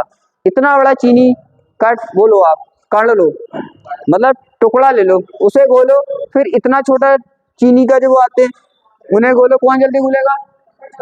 ये तो सबको पता है, इसमें कोई दिक्कत वाली बात नहीं है। कौन आता है गुड़ाता है? हाँ, जो भी घोलना है, गुड़ घोलो, चीनी घोलो, देख लेना करके प्रैक्टिकल। तो उसने बोला है size of the particles of the solute. तो उसने बोला small particle of a crystalline solid, क्या है? Solid dissolve more equally than the large particles, means large particle देर में घुलते हैं। आप देखो तीनों को समझो, यहाँ पे देखो, यहाँ पे तीनों पॉइंटों को समझना पड़ेगा। देखो कैसे, पहले पढ़ा हमने टेम्परेचर, तो टेम्परेचर से इफेक्ट पड़ता कैसे? हमारी कोई भी रिएक्शन होती है, जैसे मान लो घोल रहे हैं हम चीनी को, घोल रहे हैं, जैसे चीनी को घोल रहे हैं इसमें और विलयन बना रहे हैं, चीनी को घोल के क्या बना रहे हैं? विलयन। तो सीधी बात है, यहाँ पे चीनी होगी और क्या होगा? विलायक होगा। अरे आपको पता नहीं है? विलय और विलायक मीन्स ये तो विलय हो गया, ऐसे समझ में आ रहा है तो चलो, एक ऐसे समझ में आ रहा है तो एक और अच्छी तरह से समझ लो। यहाँ पे देखो, आप विलय लोगे, क्या लोगे? विलय प्लस विलायक, मीन्स सॉल्यूट एंड सॉल्वेंट लिया। तो हमने ले लिया यहाँ पे, ये चीनी ले लिया हमने, शुगर ले लिया, मतलब शुगर ले लिया यहाँ पे, और यहाँ पे क्या ले लिया? H2O जल ले लिया। बात समझना, इसका कहने का मकसद क्या था? लिया, जब आपने डिसॉल्व किया तो यहाँ पे घुलने के लिए इसे एनर्जी चाहिए, ऊष्मा चाहिए। क्या चाहिए? ऊष्मा चाहिए। जब ऊष्मा चाहिए तो ये अच्छे से घुल के विलयन बनाएंगे, विलयन बनाएंगे। जब इन्हें तो आपको पता है ना, जनरली पता है, ये क्या होते हैं? ये क्या होते हैं? अभिकारक, ये होते हैं उत्पादक। तो जब इस रिएक्शन में ये अभिकारक से उत्पाद बनेगा, मींस विलय और विलायक को मिक्स करके हमारे क्या बनेगा? विलयन बनेगा। जब ये रिएक्शन विलयन में चेंज होगी तो इसे किसकी जरूरत पड़ी? हीट की, हीट की जरूरत है। और जब आप इसे हीट दोगे तो क्या होगा? फास्टली घुलेगा, सीधी बात है। बात समझ आ रही है ना? तो इसे कहते हैं ऊष्मा शोषी। ऊष्मा शोषी का मतलब ऊष्मा को, हीट को लेती है ये, और जितनी हीट दोगे उसे वो फास्टली घुलेगा। बात समझ आ रही है? अगर मान लो कोई रिएक्शन ऐसी है कि जब वो डिसॉल्व हो रही है, क्या हो रही है? डिसॉल्व हो रही है, और डिसॉल्व होने पे क्या हुआ? विलयन बनने पे वो और क्या दे रही है? हीट दे रही है। क्या कर रही है? हीट दे रही है। और अगर ये हीट दे रही है, उसे और गर्म कर दो तो तुम, तो सॉल्युबिलिटी कम नहीं हो जाएगी? अरे इसके तो पास खुद ज्यादा थी, ली होगी कोई चीज तो कब ली होगी? उसे जरूरत होगी। दी होगी कोई चीज तो कब दी होगी? उसे उस पर ज्यादा होगी। दोनों पॉइंट क्लियर है? इस टाइप की रिएक्शन में क्या होता है? ऊष्मा की जरूरत होती है, इसलिए ऊष्मा एब्जॉर्ब होती है, ली जाती है, हीट ली जाती है, हीट ली जाती है, तो इनको बोलते हैं ऊष्मा शोषी। तो इसका मीन्स क्या होगा? ऊष्मा शोषी टाइप की रिएक्शन में सॉल्युबिलिटी जो होगी टेम्परेचर को इंक्रीज करने से बढ़ेगी। और इन रिएक्शनों में ऊष्मा, जब ये विलय और विलायक मिलकर विलयन बनाते हैं तो ऊष्मा हीट निकलती है। तो इनके पास क्या है? इन्हें कम हीट चाहिए। कहने का मतलब है इनको ज्यादा हीट चाहिए, इन्हें कम हीट चाहिए। इन्हें तो चाहिए कम हीट, और इनकी हीट तुम बढ़ा दो तो इन्हें तो बुरा लगेगा, बुरा लगेगा ना? तो सीधी सी बात है, ये सॉल्युबिलिटी घट जाएगी। पहला समझ आ गया? तो पहला पॉइंट डिफाइन हो गया। दूसरा पॉइंट देखो, दूसरा पॉइंट क्या बोला था उसने? उसने बोला था कि अगर विलय का विलायक का नेचर सेम है, मींस सॉल्वेंट और सॉल्यूट का नेचर क्या है? सेम है, तो वो ज्यादा घुलेंगे। आपको जनरली पता भी है, सेम नेचर के इंसान ज्यादा घुल मिल के, यहाँ पे भी तो वही हो रहा है जो आप जनरल लाइफ में करते हो, विलय और विलायक घुल मिल के ही तो रह रहे हैं आपस में। चले अब देखो नेचर कैसे डिफाइन करेंगे। हमारे पास टू टाइप के मॉलिक्यूल्स होते हैं, अणु होते हैं। एक होते हैं पोलर और एक होते हैं नॉन पोलर। पोलर कौन से होते हैं? पोलर वो होते हैं, आपने पढ़ा था ना पोलर, याद करो फिजिक्स में, कहाँ पे पढ़ा था? फर्स्ट चैप्टर में पढ़ा था ना, डाइपोल, डाइपोल पढ़ा था, डाइपोल ही है यहाँ पे। कैसे? देखो पोलर, बस आपको ये समझ लेना है कि एक तो होते हैं हमारे मॉलिक्यूल्स पोलर और एक होते हैं नॉन पोलर। कैसे, एक सेकंड में समझ आ जाएगा। देखो H2 है, क्या है हमारा H2। इसका अगर फॉर्मूला अगर आप स्ट्रक्चर बनाओगे तो कुछ इस तरह से जाएगा, समझ आ गया। आपको पता है ये साझे के इलेक्ट्रॉन जो होते हैं जिनसे ये बॉन्ड बनता है, बॉन्ड बनता है ना, तो वो थोड़ा क्या होते हैं O के पास चले जाते हैं, और O के पास चलने पर इस पे हल्का पॉजिटिव हल्का नेगेटिव। ये फर्स्ट ईयर का चैप्टर है, आपने पढ़ा होगा। जब इसी तरह से यहाँ पे हल्का पॉजिटिव हल्का, तो ऐसे इन्हें बोलते हैं पोलर। डाइपोल में क्या पढ़ा था आपने, डाइपोल में पढ़ा था एक प्लस था उसके सेम माइनस था, एक प्लस था उसके सेम माइनस था, तो वही तो बना है यहाँ पे। देखो ये क्या बन गया हमारा, डाइपोल नहीं बन गया, प्लस माइनस। यहाँ पे भी क्या बन गया, डाइपोल नहीं बन गया। तो इनको बोलते हैं पोलर। क्या बोलते हैं, पोलर मॉलिक्यूल मींस ध्रुवीय अणु, ध्रुवीय अणु। और एक होते हैं नॉन पोलर। नॉन पोलर आपको पता चला, पोलर अणु कौन से होते हैं, जिन पे चार्ज होता है। जनरल भाषा में अगर देखें तो जिन पे चार्ज होता है। जैसे मान लो यहाँ पे Cl, जैसे बेंजीन है, क्या है हमारे पास, बेंजीन है। बेंजीन का स्ट्रक्चर कुछ इस तरह का होता है। देखो सबसे सीधी सी बात है, ये विलेयता की डेफिनेशन भी अच्छी है और ये आ भी जाती है पेपर में। तो पूछता है तो ऐसे पूछता है ना, विलेयता क्या होती है, सॉल्युबिलिटी क्या होती है, और इसको इफेक्टेड करने वाले जो फैक्टर है वो क्या है, ऐसा पूछेगा ना। अब फैक्टर आप ऐसे तो याद नहीं कर सकते, आपको पता होगा ये ऐसा होता है, ये ऐसा होता है। एक बार यहाँ पे समझ लिया, एक बार घर जाके वीडियो को देख लिया, काम हो गया जी। तो क्या होते हैं, ये होते हैं। अब इस पे कोई भी चार्ज नहीं है। जब चार्ज नहीं होता तो इसको बोलते हैं नॉन पोलर। क्या बोलते हैं, नॉन पोलर मीन्स अध्रुवीय। आप देखो एक सेकंड में आपको समझ आ जाएगा। आप मुझे बताओ, अगर विलय भी ध्रुवीय हो और विलायक भी ध्रुवीय हो तो दोनों का नेचर कैसा हो गया, एक जैसा। तो इसका मीन्स होगा, अगर विलय सॉल्यूट ध्रुवीय है तो सॉल्वेंट विलायक भी क्या होना चाहिए, ध्रुवीय। तो दोनों का नेचर कैसा हो जाएगा, एक जैसा, तो ज्यादा घुलेंगे। लेकिन आपने मान लिया कि आपने विलायक तो ले लिया, विलायक के ले लिया ध्रुवीय, और विलय के ले लिया अध्रुवीय, तो क्या होगा, नेचर दोनों का डिफरेंट हो जाएगा। जब नेचर डिफरेंट हो जाएगा तो नहीं घुलेंगे। पहला पॉइंट समझ आ गया, दूसरा पॉइंट भी समझ आ गया, और तीसरा पॉइंट सब जानते हैं, छोटे साइज के गोलोगे जल्दी हो जाएंगे, बड़े साइज के गोलोगे कम हो जाएंगे। आगे चले, अब आते हैं मेन पॉइंट पे। ये तो सब हो गया ना,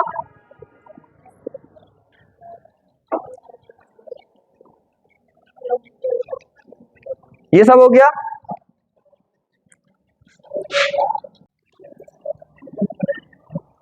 यहां पे देखो, अब देखने वाले हम इसका नॉर्मली चीजें तो हमने कर ली।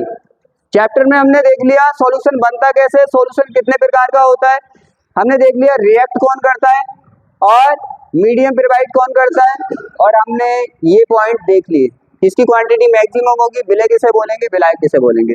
अब आते हैं मेन पॉइंट पे। मेन चैप्टर यहाँ से स्टार्ट होता है। मेन क्या है हमारा, अब हम डिफाइन करने वाले इनका सबका मीन्स मैं सिंपल भाषा में बता दूंगा। उसने बोला है विलयन की सांद्रता को व्यक्त करने की विधियां, तो उसने बोला है मेथड ऑफ एक्सपीरियंसिंग क्या, कंसंट्रेशन ऑफ सॉल्यूशन। इसका मीन्स ये होता है, सांद्रता को व्यक्त करने की विधियों का मीन्स ये होता है कि हम बताना चाह रहे हैं कि विलयन में विलय की कितनी मात्रा है। बिल्कुल जनरल भाषा में अगर समझो तो, बात समझ आ गई। हम यहाँ पे क्या बताएंगे, ओनली बस ये बताना चाहते हैं जो हमने सॉल्यूशन विलयन बनाया है उसमें विलय की कितनी मात्रा है, लेकिन बताने के तरीके अलग अलग होंगे। बताने के तरीके, देखो एक ही चीज को 10 जने बताते हैं, 10 इंसान बताते हैं, तो 10 का तरीका बताने का अलग होता है, लेकिन बात तो एक ही बताते हैं वो। यहाँ पे भी क्या होगा, हर टर्म्स में हम बताना चाह रहे हैं कि कितने कितने विलयन में विलय की क्वांटिटी कितनी है। अब मेनली विलय की बात क्यों चल रही है, खुद सोचो।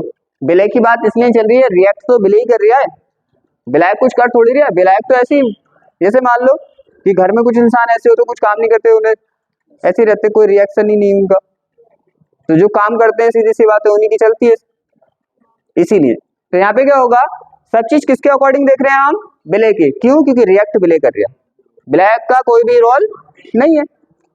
तो समझ आ गया क्या बताना चाह रहे हैं, एक्सपीरियंसिंग क्या, कंसंट्रेशन ऑफ सॉल्यूशन मींस विलयन की सांद्रता को व्यक्त करने की विधियां। अब देखो कैसे कैसे बता सकते हैं हम।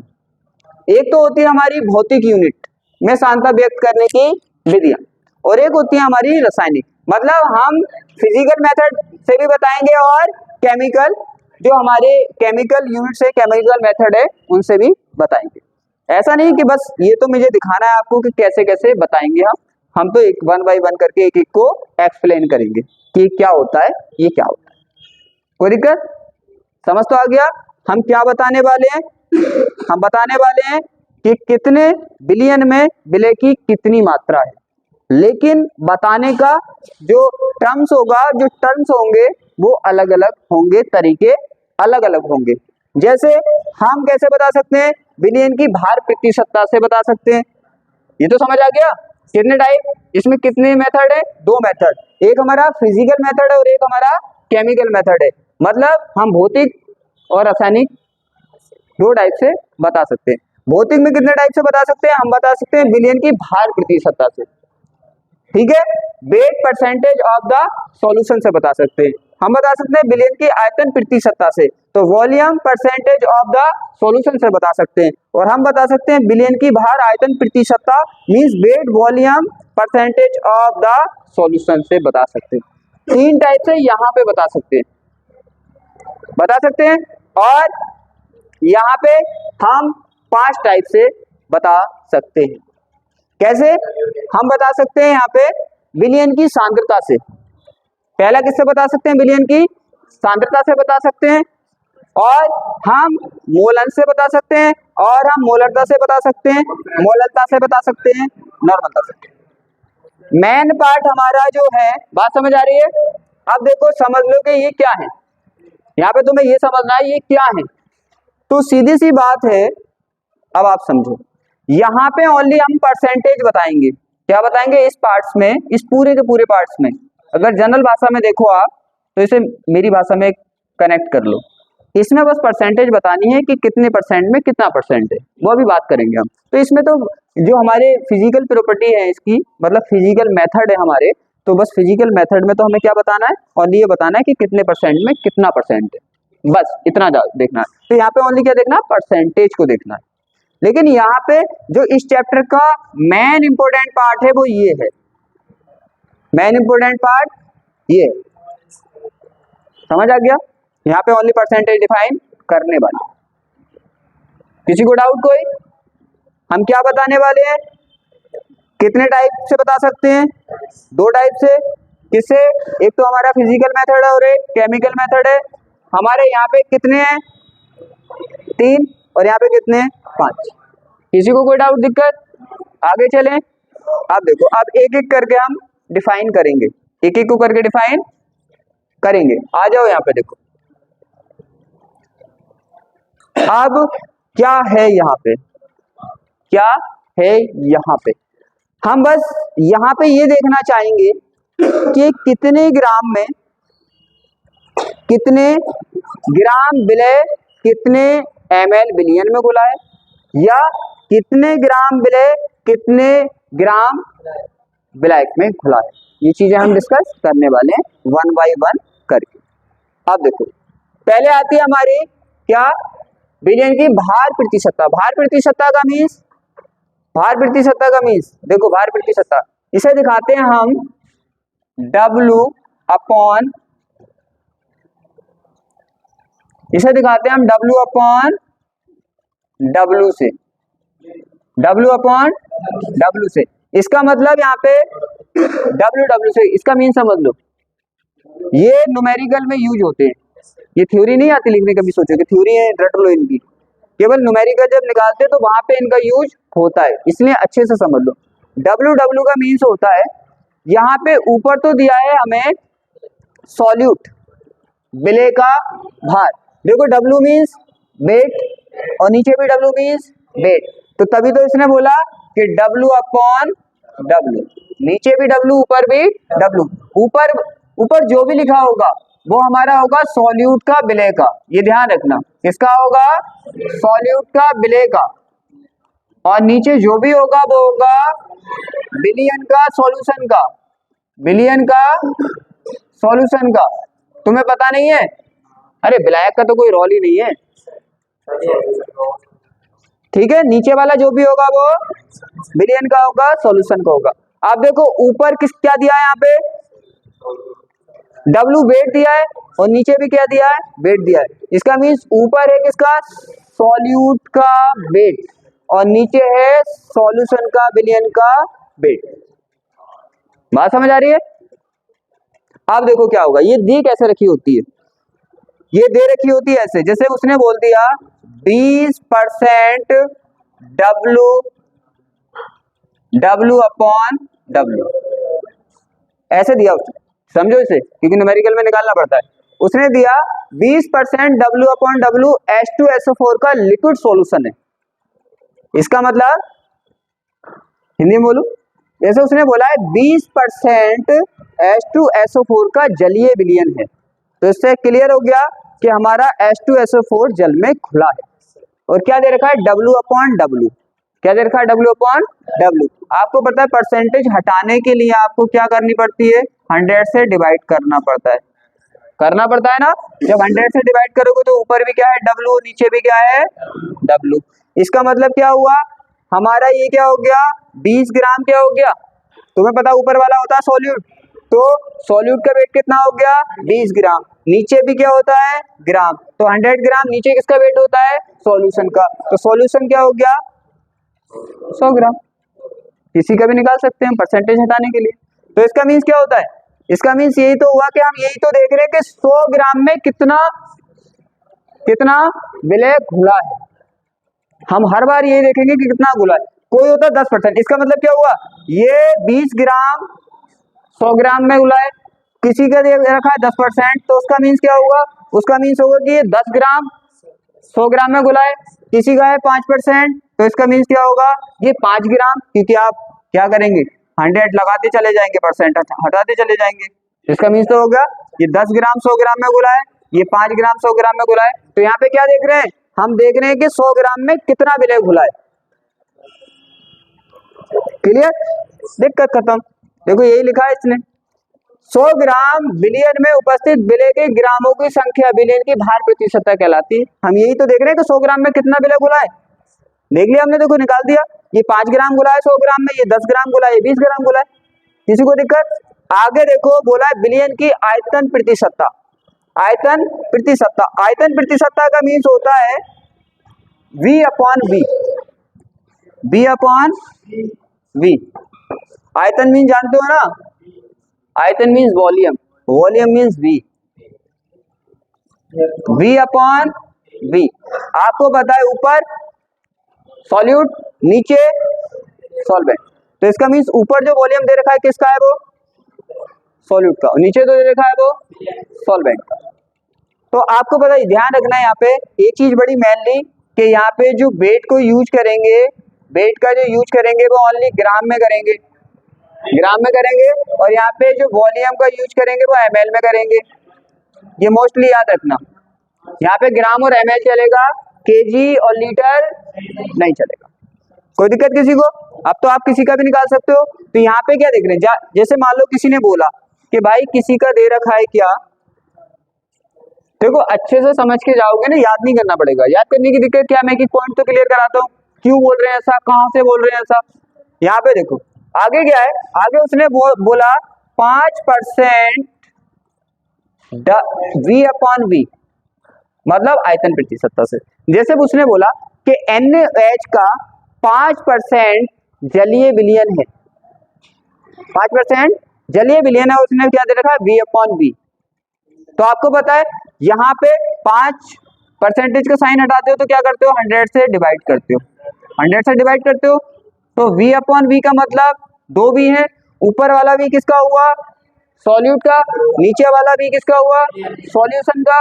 तो क्या मतलब हो गया इसका, ये आपको पता है ml में लेना है, क्योंकि वॉल्यूम को ml में लेना है, तो इसका मतलब ये हुआ कि भाई यहाँ पे जो सॉल्यूट है वो 5 ml है, और और जो हमारा सॉल्यूशन है वो 100 ml है। तो क्लियर हमने देख लिया कि भाई 100 ml में 5 ml घुला है। हम यही तो देख रहे हैं कि विलय कितना घुला है, हर बार यही देख रहे हैं कितनी मात्रा घुली है, कितनी मात्रा, कंसंट्रेशन यही होती है। समझ में आ गया क्लियर? तो हम क्या देख रहे हैं, हर बार देखो 5% है, अब किसी का 20% है, तो 20% होगा तो आप 100 से क्या करोगे, डिवाइड करोगे। तो अब भी आप काय में देख रहे हो, 100 ml में देख रहे हो।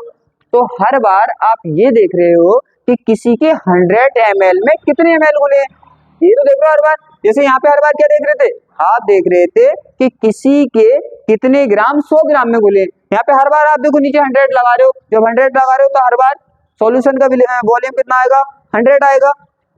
तो हम हर बार ये देख रहे हैं कि भाई 100 ml में विलय के कितने ml घुले हैं। किसी को दिक्कत, यही चीज यहाँ पे लिखी है, देखो क्या लिखा है उसने, 100 मिलीलीटर बिलियन में उपस्थित विलय के मिलीलीटर की संख्या बिलियन के आयतन प्रतिशतता कहलाती है। तो हर बार यही देख रहे हैं कि 100 ml में कितने ml घुले हैं इसके।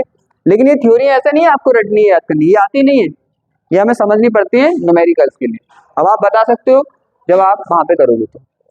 कोई दिक्कत किसी को यहाँ पे? चले आगे।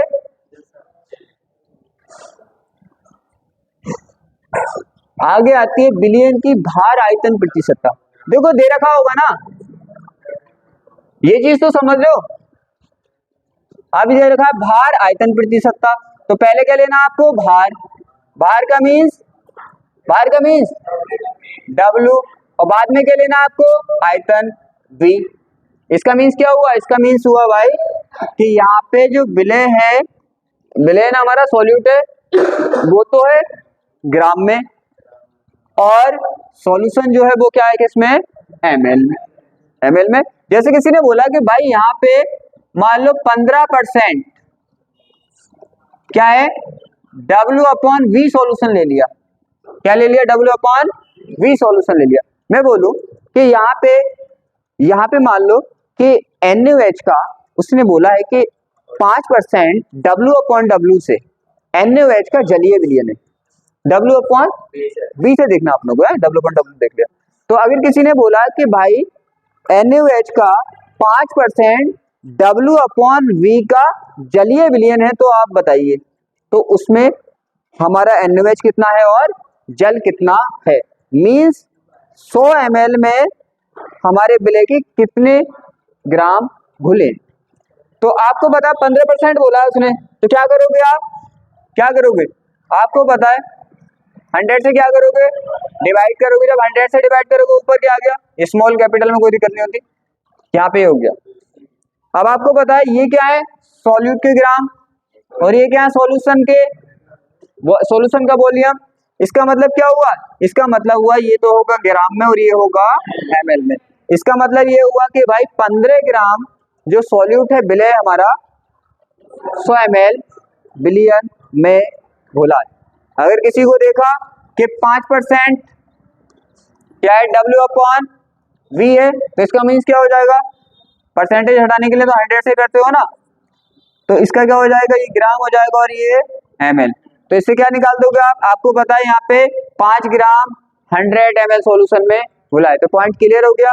हर बार हम यही देख रहे हैं कि या तो हम ये देख रहे हैं कि 100 ग्राम सॉल्यूशन में कितने ग्राम विलय के घुले हैं, या फिर हम ये देख रहे हैं कि 100 ml सॉल्यूशन में विलय के कितने ग्राम घुले हैं। कोई ज्यादा बड़ी बात नहीं है, शायद समझ आ गया होगा। अब हम चलते हैं इसके मेन टॉपिक पर। मेन टॉपिक कौन सा, विलयन की सांद्रता, विलयन की सांद्रता। अब देखो क्या होगा, सांद्रता सीधी सी बात है, आप ध्यान से समझना सांद्रता, क्योंकि मेन तो टॉपिक यहीं से स्टार्ट हुआ है। हमने क्या पढ़ लिया, फिजिकल मेथड पढ़ लिए, अब केमिकल मेथड पे आ गए हम। मेन टॉपिक यही है, उसमें तो बस क्या होता है, आपका यूज होता है इसमें न्यूमेरिकल में, जो आप परसेंटेज डिफाइन करके सॉल्व करते हैं न्यूमेरिकल को, उसमें ज्यादा यूज होता है। लेकिन यहाँ से थ्योरी भी आती है, सब कुछ आता है, न्यूमेरिकल भी आते हैं। इन टॉपिकों को अच्छे से करना। देखो क्या है, पहले आती है सांद्रता। क्या आती है, सांद्रता। सांद्रता होती है, देखो बड़ी सिंपल सी बात है सांद्रता। वैसे तुम पढ़ लिया, समझ भी लिया आपने, लेकिन एक बार और समझोगे क्योंकि सेमी टॉपिक है, सांद्रता का मीन्स क्या होता है आपको पता है भाई। आप ऐसे करके आपने क्या लिया, H2O लिया, और H2O लेके इसमें क्या किया आपने, शुगर चीनी को घोला। किसको घोला, चीनी को, शुगर को इसमें घोल दिया। कोई दिक्कत, कोई दिक्कत बताओ मुझे। अरे कोई दिक्कत है कि नहीं है, नहीं है ना। अब आपने मान लिया कि इसमें 15 ग्राम घोल दिए। कितने ग्राम घोल दिए, 15 ग्राम घोल दिए, और कितने में, मान लो कि 2 लीटर में घोल दिए। कितने लीटर में घोल दिए, तो ये तो काम हम करेंगे ही। ये काम तो हमने सबसे पहले यही तो सीखा था कि हम कितने ग्राम कितने लीटर में घोल देते हैं, और जब घोल देते हैं तो विलयन बन जाता है, सॉल्यूशन बन जाता है। अब यहाँ पे क्या देखना है, देखो यहाँ पे सांद्रता वही है, हम बस ये चेक कर रहे हैं कि कितना ग्राम घोला हुआ है कितने लीटर में। हम क्या चेक कर रहे हैं ओनली कि कितने ग्राम हमारा विलयस सॉल्यूट कितने लीटर किसमें, पानी में या विलायक में घुला, ये तो चेक कर रहे हैं हम। जैसे ये तो था देखो नंबर में था। अब जैसे मान लो कि यहाँ पे इसका वॉल्यूम V है। क्या है इसका वॉल्यूम, V है, और इसमें कितना घोल रहे हैं हम, W घोल रहे हैं। ये तो सबको आता है ना कि जब नंबर में दिया होती है वैल्यू तो नंबर लगाते हैं, जब नंबर में नहीं दी होती वैल्यू तो किससे दिखाते हैं, सिंबल से। जब हमें पता ही नहीं कितने ग्राम बुलाए तो हम बोल देंगे W ग्राम बुलाए। जब हमें पता ही नहीं कितने लीटर तो हम बोल देंगे V लीटर है। ये तो क्लियर है ना। तो हमने क्या किया, W ग्राम को V लीटर में घोल दिया। बात समझ आ गई। अब हमें इसकी सांद्रता देखनी है। तो ये मैंने कितने अच्छे से सिखाया है। क्या करते हैं आप हमें अब सांद्रता बनानी है, सांद्रता का फॉर्मूला बनाना है। तो क्या करेंगे, यहाँ पे जो W है उसको ऊपर ले लेंगे, और यहाँ का जो वॉल्यूम है यहाँ पे वो नीचे ले लेंगे। इसी का रेशियो क्या बन गया, सीधी सी बात है। यहाँ पे हमने W घोला, ध्यान से समझना, यहाँ पे हमने W घोला किसमें, V लीटर में, V लीटर में घोला। फिर हमने W को और V को एक रेशियो में लगा दिया, अनुपात में लगा दिया। ये क्या बन गई, सांद्रता बन गई। तो सांद्रता क्या है, W/V का रेशियो ही तो है, W/V का रेशियो अनुपात ही तो सांद्रता है। तो हम वही तो लिखेंगे। देखो मैं डायरेक्ट नहीं बोलता, हम बताता हूं क्यों लिख रहे हैं इससे। यहाँ पे देखो क्या लिखा उसने, the ratio of the weight of the solute to the volume of the solution is called the concentration of the solution. मतलब विलय के भार तथा विलयन के आयतन के अनुपात को विलयन की सांद्रता कहते हैं। क्या है विलयन की सांद्रता, सामने दिख रही है ना, यही तो विलयन की सांद्रता है। क्या है, W/V का रेशियो ही तो विलयन की सांद्रता है, सिंपल। अब क्या है, हम इसकी थ्योरी को एक टाइप से और भी लिखते हैं, एक टाइप से जिसको रेशियो वाली समझ में आती है, रेशियो। ये तो क्लियर है ना। जैसे हम जनरल लाइफ में कितनी बार बता चुका हूँ, चीजें बनाते हैं, ऐसे यहाँ पे फिजिक्स में फॉर्मूले बनाते हैं, चीजों को बनाते हैं। हमने क्या लिया, W लिया और V लिया, और इसको काय में लगा दिया, रेशियो में लगा दिया, बन गई हमारी सांद्रता। तो बता दिया हमने कि भाई W/V का रेशियो को हम सांद्रता बोलते हैं, सिंपल। आप दूसरी थ्योरी कैसे निकालते हैं, क्योंकि कुछ इस तरह से निकालते हैं, 1 लीटर में, अब लिख तो देते हैं 1 लीटर में, पता है नहीं कि कैसा होता है। यहाँ पे देखो, हम V को क्या करते हैं, 1 करते हैं, ठीक है। ध्यान रखना, दोनों में से जो जिसको बेनिफिशियल लगे, अच्छी लगे, वो कर सकता है। दूसरी थ्योरी कैसे निकालते हैं, अगर V की वैल्यू 1 करते हैं, V की वैल्यू कितनी करते हैं, 1 लीटर, V की वैल्यू 1 लीटर कर दोगे। यहाँ पे आप क्या रखोगे, 1 रखोगे। जब 1 रखोगे भाई, अब यहाँ पे 1 रखोगे, रख दिया 1, डिवाइड करोगे तो कितना आएगा, C इज इक्वल टू कितना आएगा, W। अब आप अपनी आंखों को खोलकर देखो, क्या देखो अपनी आंखों खोलकर, अगर वॉल्यूम 1 लीटर है, वॉल्यूम कितना हो जाए, 1 लीटर, तो सीधी सी बात है सांद्रता इतनी होगी जितना उसमें वेट घुला होगा। क्लियर बात समझ आ रही है। देखो वॉल्यूम कितना ले लिया हमने, जैसे हमारा ये था, अब इस बार तो हमने इसका वॉल्यूम ले लिया 1 लीटर, और हमने इसमें W घोल दिया। अब यहाँ पे हमने जब फॉर्मूले का यूज किया और V इक्वल कितना रखा, 1 रखा, तो आगे कितना, C इक्वल W। इसका मतलब ये है, अगर आयतन 1 लीटर है, क्या है आयतन 1 लीटर है। तो जब आयतन 1 लीटर होगा तो जितना इसमें क्वांटिटी मात्रा घुली होगी वो ही क्या होगी, उसकी सांद्रता होगी। कोई डाउट? देखो साफ साफ लिख रखा है, हम तो रट नहीं रहे ना, हम तो साफ साफ देख रहे हैं कि भाई बिलियन, इसका वॉल्यूम 1 कर दिया, जब बिलियन वॉल्यूम 1 किया तो क्या हो गया, CW के इक्वल हो गया। तो हमने बोल दिया भाई क्या कि 1 लीटर बिलियन में उपस्थित विलेय के भार को विलियन की सांद्रता कहते हैं। आपको पता है जब 1 लीटर लिया तो विलियन की सांद्रता किसके बराबर हो गई, W के, यही बोल दिया हमने। चले आगे, आगे देखो, आगे देखो,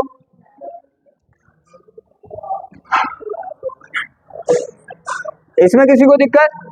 दोनों तरह से थ्योरी लिख सकते हो ना। ये वाली भी निकालना सीखना कि जब हमने 1 कर दिया तो क्या हो गया, CW के इक्वल हो गई। इसका मीन्स अगर बिलियन का आयतन 1 लीटर है तो उस टाइम पे जो W है वो किसके बराबर हो जाएगा, C के। तो उस टाइम पे W को हम C बोल देते, दोनों बराबर होते। आगे चलें, मोलों की संख्या, मोलों की संख्या है ना, फिर हमें निकालना मोल अंश। देखो मोलों की संख्या क्या है, ये सांद्रता को व्यक्त करने वाला टर्म्स तो नहीं है, लेकिन मैंने बीच में इसलिए डाला है कि आपको पता होना चाहिए। अगर मोलों की संख्या, नंबर ऑफ मोल्स डिफाइन करने नहीं आएंगे आपसे तो अगले टॉपिक कोई भी आप नहीं कर सकते। तो ये मैंने बीच में इसलिए डाला है टॉपिक ताकि मैं आपको इसे समझा पाऊं, और इसे समझ लोगे तो क्या होगा, आगे वाले जितने भी टॉपिक हैं इसके बिना नहीं होंगे। कोई दिक्कत किसी को? यहां तक बताओ मुझे। देखो यहाँ पे मोलों की संख्या पहले डिफाइन करना सीख लो। मोलों की संख्या डिफाइन कैसे करते हैं? मोलों की संख्या हम किसी की भी डिफाइन कर सकते हैं, विलेय की भी डिफाइन कर सकते हैं और विलायक की भी डिफाइन कर सकते हैं। करते कैसे?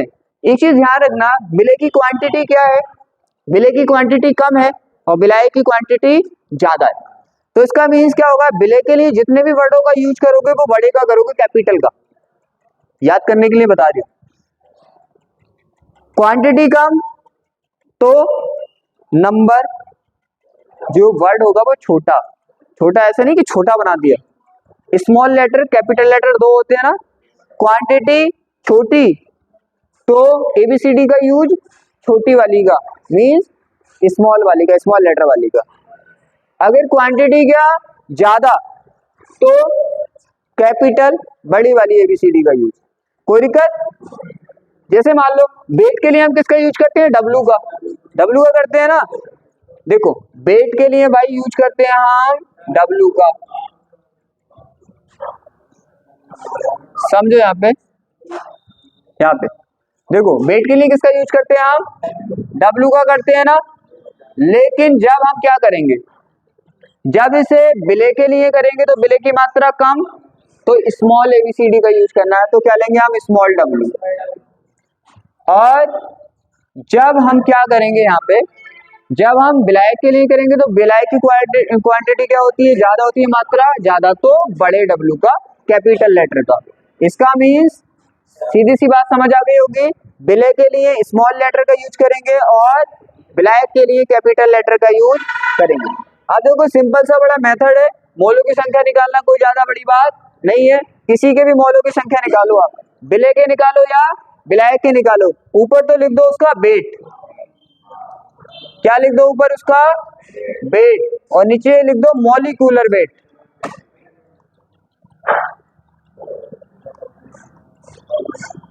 मॉलिक्यूलर वेट मतलब ऊपर लिख दो भार और नीचे लिख दो उसका अणु भार, अणु भार, और कुछ नहीं करना। इसको दिखा देते हैं हम, क्या है ये, मोलों की संख्या, मोलों की संख्या। बताओ किसी को दिक्कत कोई? Number of moles, number of moles, कोई दिक्कत बताओ किसी को? बस इसका यूज इतना ही होना है अपना, ऐसे नहीं कि डेफिनेशन आ रही है, बस हमें पता होना चाहिए कि किसी के मोल डिफाइन कैसे करते हैं। तो जिसके भी आपको मोल डिफाइन करने हैं तो सीधी सी बात है, आप क्या करो, उसका वेट, भार तो जानते हो, उसका वजन तो जानते हो ना, तो उसका भार ऊपर लगाना है, उसका अणुभार नीचे लगाना है, उसके मोलों की संख्या निकल आएगी। जैसे निकाल के बता दूं, जैसे उसने बोल दिया कि भाई हमने यहाँ पे एक सॉल्यूशन बनाया, क्या बनाया, सॉल्यूशन बनाया, और सॉल्यूशन में मान लो 90 ग्राम तो उसमें H2O है, जल है, और उसने बोला 80 ग्राम, 80 ग्राम ज्यादा नहीं हो जाएगा, ज्यादा हो जाएगा ना, लिक्विड में लिक्विड घुल सकता है, लिक्विड में लिक्विड ले लेता हूँ, क्या है NaOH, कितना है NaOH लिया उसने ये, तो क्या होगा यहाँ पे देखो, हाँ तो क्या होगा देखो, एक मिनट रुको, यहाँ पे जो भार होगा, अब दोनों का भार होगा, अब क्या होगा आपको पता है NaOH कम है, NaOH कम है, तो कम वाले को क्या बोलते हैं हम, सॉल्यूट विलय बोलेंगे, तो ये क्या है हमारा विलय, और ये क्या है हमारा विलायक। अब देखो हम किसी के भी मोलों की संख्या डिफाइन कर सकते हैं, मान लो हमें NaOH के करने हैं, किसके करने हैं, NaOH, अब NaOH की जो भी यहाँ पे चीजें आप यूज करोगे उसे स्मॉल से यूज करोगे, तो NaOH के जब नंबर ऑफ मोल्स निकालोगे तो आप स्मॉल n का यूज करोगे, और W का यूज करोगे तो स्मॉल W का यूज करोगे, और स्मॉल m का यूज करोगे, कोई दिक्कत, निकल जाएगा। इसका भार लगा दो, भार कितना है इसका देखो 80 ग्राम, और अणु भार आपको पता है इसका कितना होता है 40, तो जब डिवाइड करोगे कितना आ जाएगा 2 मोल आ जाएगा। तो किसी का भी सिंपल है, ज्यादा हार्ड टॉपिक है नहीं, उसका जो भार है वो ऊपर लगा दो, अणु भार नीचे लगा दो। मोलों की संख्या का मतलब ये होता है कि इसके कितने अणु सॉल्यूशन में है, मैंने बताया ना, हमें बतानी है मात्रा, क्या बतानी है कि विलय की मात्रा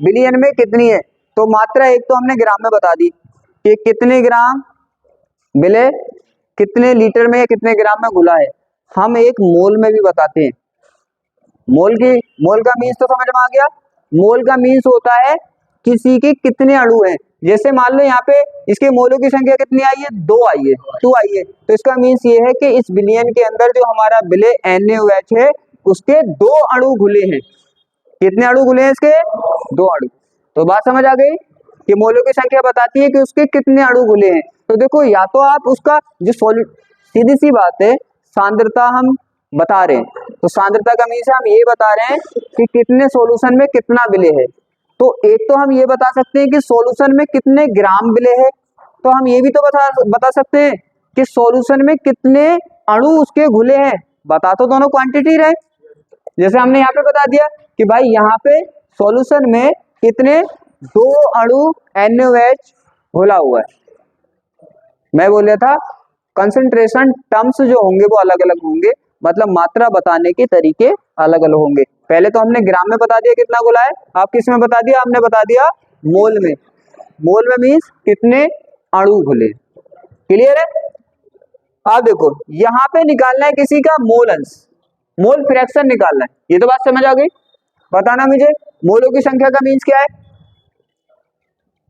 मोलों की संख्या का मीन्स क्या है, मोलों की संख्या का मीन्स बताओ मुझे, मोलों की संख्या का मीन्स से कितने अणु हैं उसके, मोलों की संख्या बोल दो या अणुओं की संख्या बोल दो, अब तो याद रहेगा, नंबर ऑफ मॉलिक्यूल्स बोल दो या नंबर ऑफ मोल्स बोल दो, बात एक ही है। आगे चलें, अब हमें निकालना है किसी का मोल फ्रैक्शन, किसका निकालना है मोल फ्रैक्शन। मान लो हमने क्या किया, ध्यान से पढ़ना, बहुत अच्छा चैप्टर है ये, इतना हार्ड भी नहीं है और इतना अच्छा आता भी है, मतलब मार्क भी बहुत देके आ जाता है, ये न्यूमेरिकल भी आते हैं इससे, थ्योरी भी आती है, बहुत अच्छा चैप्टर है, ध्यान से पढ़ना हर एग्जाम के लिए। यहाँ पे देखो क्या करोगे आप भाई, नॉर्मली आप क्या करोगे, यहाँ पे विलय को और विलायक को डालोगे, और आपको पता है हम 2 यूज करेंगे, तो विलय और विलायक को डालोगे, जब विलय और विलायक को आप डालोगे तो हमने मान लिया कि हमारा विलय A है, विलय क्या है हमारा, और विलायक B है, राइट। अब इसे विलय विलायक बोल सकते हो, क्या इसे घटक नहीं बोल सकते, घटक भी बोल सकते हो, क्या इसे दोनों 2 पदार्थ नहीं बोल सकते, पदार्थ भी बोल सकते हो, मैंने पहले बता दिया था, तीनों नाम इनके ही है, चाहे इन्हें विलय विलायक बोल दो, चाहे इन्हें पदार्थ बोल दो, चाहे इन्हें घटक बोल दो, तीनों बोल सकते हो ना, बोल सकते हो। आप देखो क्या है, अब हमें निकालने क्या, पहले हम मोल डिफाइन करेंगे, क्योंकि मोल हम किसी के भी डिफाइन कर सकते हैं। तो हमने माना कि यहाँ पे ए को क्या मान लिया हमने, एक घटक है, एक हमारे पास घटक है। तो जब क्या करोगे, अब यहाँ पे क्या करो आप, यहाँ पे आप जिसके मोल निकालोगे यहाँ पे पहचान के लिए लिख दिया करो ऐसे करके। क्योंकि यहाँ पे क्यों लगा रहे हैं पहचान, बताओ मुझे। क्योंकि यहाँ पे हमने विलय और विलायक नहीं किया है, हमने दो घटक माने हैं। विलय विलायक करते तो क्या करते, विलय को हम किससे दिखा देते, स्मॉल से, और विलायक को किससे दिखा देते, कैपिटल से। दिक्कत ही खत्म, स्मॉल कैपिटल से पहचान हो जाती है। लेकिन यहाँ पे हमने कोई भी विलय विलायक नहीं माना, हम किसके अकॉर्डिंग यूज कर रहे हैं, घटक के। इसके दो घटक हैं या इसके दो पदार्थ मिले हैं, तो पदार्थ ए और पदार्थ बी। जब ऐसा किया करो तो आप यहाँ पे लिख दिया करो ये किसका है। तो एन ए का मतलब ये मोलों की संख्या किसकी है, किसकी मोलों की संख्या है, ए के मोलों की संख्या डिफाइन कर रहे हैं हम, ए के मोलों की संख्या डिफाइन कर रहे हैं। तो आपको पता है ए का तो आपको भार लगाना पड़ेगा, भार किसका लगाना पड़ेगा, ए का, और ए का ही आपको क्या लगाना पड़ेगा, अणु भार लगाना पड़ेगा। राइट, निकल गए इसके, निकल गए ना। अब क्या करोगे, ऐसे बी के निकालोगे तो आपको पता है जिसका भी है उसके क्या कर दो, ऊपर भार लगा दो और उसका नीचे अणु भार लगा दो। तो मोल्स आप किसी के भी डिफाइन कर सकते हो। इसमें 50 भी गुले हैं ना, तो 50 के भी मोल आप डिफाइन कर सकते हो। किसी कोई दिक्कत, कोई डाउट। तो मोल से अब आता है मोल फ्रैक्शन कैसे डिफाइन करते हैं, मोल फ्रैक्शन कैसे डिफाइन करते हैं। देखो किसी का भी मोल, जैसे हम मोलों की संख्या किसी की भी डिफाइन कर सकते हैं, इसी तरह से मोल फ्रैक्शन भी किसी का भी डिफाइन कर सकते हैं, किसी भी घटक का, किसी भी घटक का। बस सिंपल सी बात है, अगर हमें ए का मोल फ्रैक्शन डिफाइन करना है, किसका, ए का, इसे मोल फ्रैक्शन को दिखाते हैं इससे। अगर ए का मोल फ्रैक्शन डिफाइन करना है तो ए के मोल ऊपर ले लो आप और टोटल मोल नीचे ले लो। ये ज्यादा हार्ड नहीं, बिल्कुल सिंपल टॉपिक है। और अगर आपको करना है किसका, मान लो बी का मोल फ्रैक्शन डिफाइन करना है, तो क्या करो, बी के मोल ऊपर ले लो, टोटल मोल नीचे ले लो। इसलिए हमें इसे मैंने बीच में डाला था। अगर एन नहीं आता तो आगे का कोई भी टॉपिक समझ नहीं आता। हालांकि ये कंसंट्रेशन को नहीं रिप्रेजेंट करता, लेकिन ये हमने समझा है क्योंकि देखो सब कुछ इसी के अकॉर्डिंग चल रहा है। तो आप निकाल सकते हो ना, तो किसी के भी मोलों की संख्या आप डिफाइन कर सकते हो, तो किसी का भी मोल फ्रैक्शन डिफाइन कर सकते हो। बस करना क्या है आपको, जिसका मोल फ्रैक्शन निकालना है उसका ऊपर टोटल नीचे, कोई दिक्कत।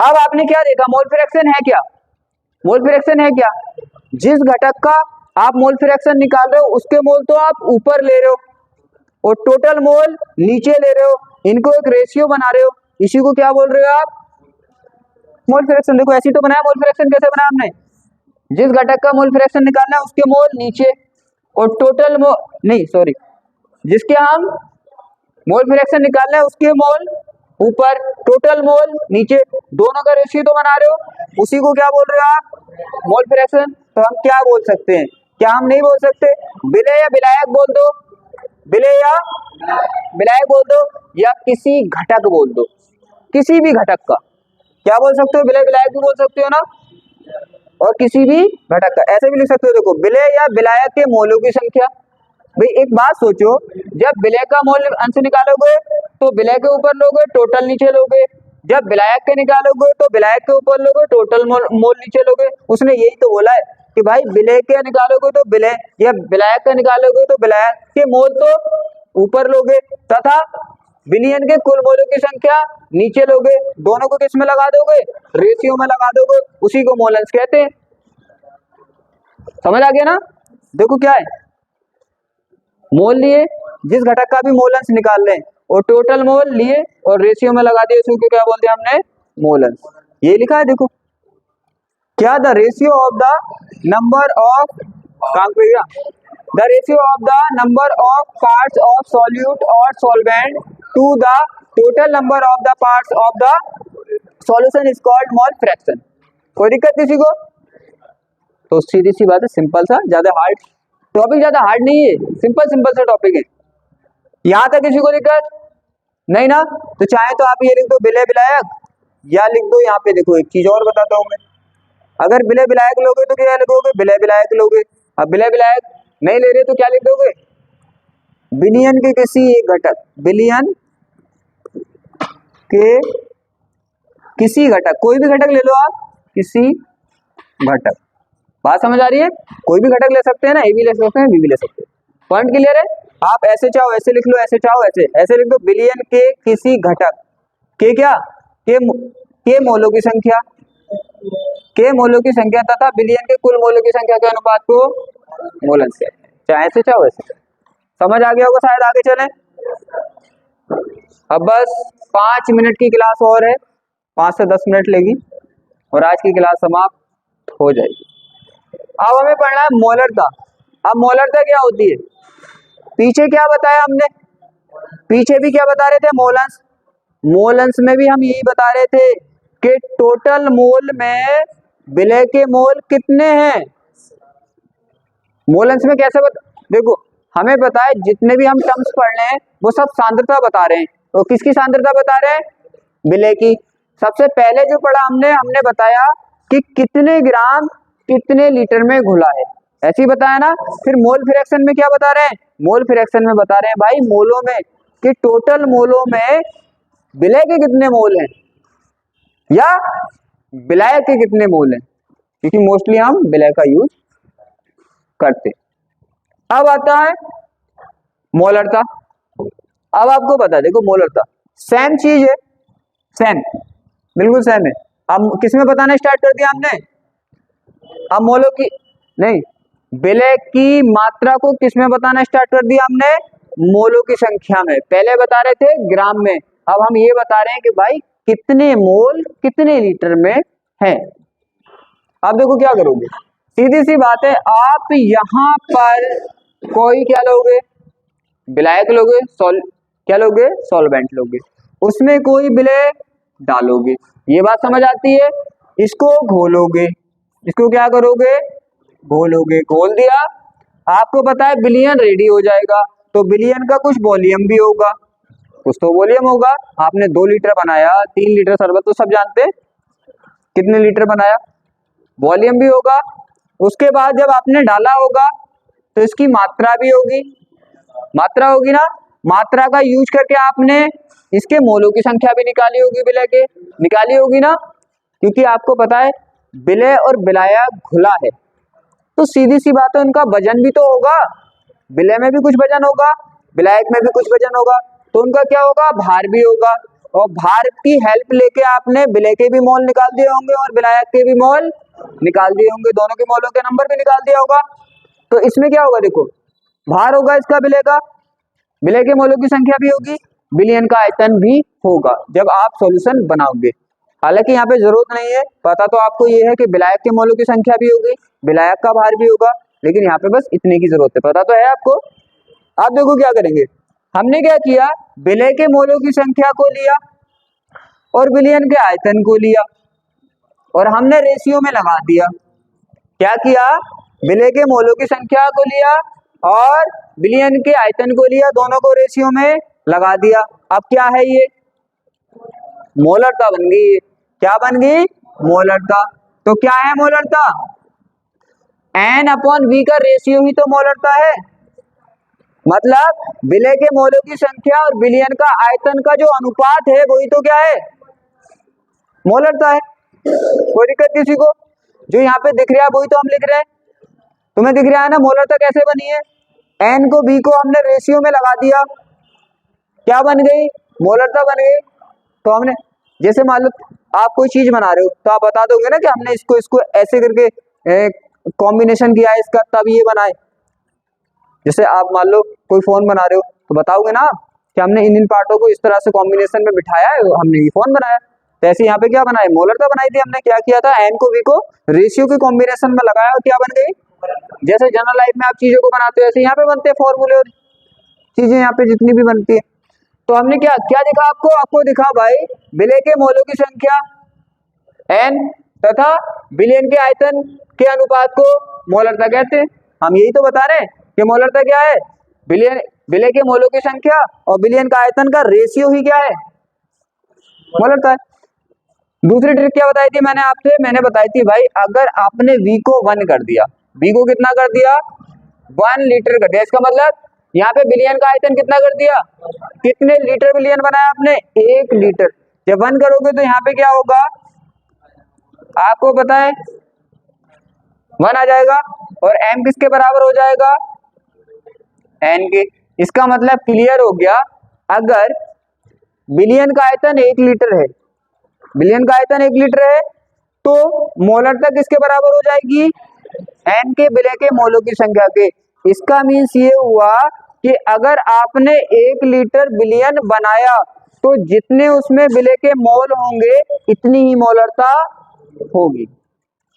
समझ आ गया। तो दूसरी डेफिनेशन ऐसे तो लिख रहे हैं, देखो क्या लिख रहे हैं, 1 लीटर आयतन में उपस्थित विलय के मोलों की संख्या को विलयन की मोलरता कहते हैं। लिखा क्यों है, साफ साफ दिख रहा है कि एन ही क्या है, एन ही क्या है, यहाँ पे एम है, लेकिन शर्त है वी कितना है 1 है। क्लियर है, किसी को डाउट कोई दिक्कत, चले बस लास्ट थ्योरी लिखनी आ गई ना सबसे, जैसे जनरल लाइफ में चीजों को बनाते हैं, बना दो, बोल दो कि भाई ये ऐसे ऐसे बनाए। ये क्या बताते हैं थ्योरी में, बताते क्या बताना मुझे, हम यही तो बताते हैं ये ऐसे ऐसे बनाए, ये रेशियो में लगा के बनाइए, गुणा करके बनाइए, कैसे बनाए। लास्ट टॉपिक आज का, हाँ रेशियो, ये जो है कहना पड़ता है क्योंकि रेशियो बहुत से को तो रेशियो। अब देखो क्या है, अब आ जाओ अपनी क्लास के लास्ट टॉपिक पे आज के, यहाँ पे बस 5 मिनट और लेंगे। देखो यहाँ पे आपने क्या किया, आपने पता है सॉल्यूशन बनाया है, देखो क्या बनाया आपने, सॉल्यूशन बनाया है ना। जब आपने सॉल्यूशन बनाया है तो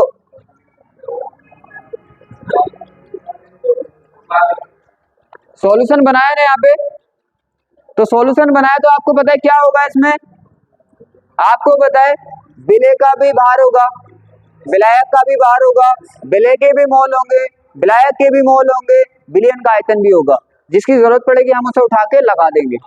यहाँ पे देखो विलय के मोल n है ना, यहाँ पे हम क्या लेंगे, यहाँ पे लेंगे हम क्या नहीं लेंगे, यहाँ पे लेंगे जो विलायक है उसका भार, आपको पता है ना, तो विलायक का भार कितना है W होगा, तो इसमें विलयन में सब कुछ आपको पता चल गया ना, विलय का भार होगा, विलय का भार होगा, विलायक का भार होगा, विलय के मोल होंगे, विलायक के मोल होंगे, विलयन का तो सब चीज होगा ना, तो लेंगे तो वही जिसकी जरूरत होगी। तो यहाँ पे n है, विलय के मोल और विलायक का भार, इन दोनों को हमने क्या किया रेशियो में लगा दिया, क्या बन गई मोलरता है।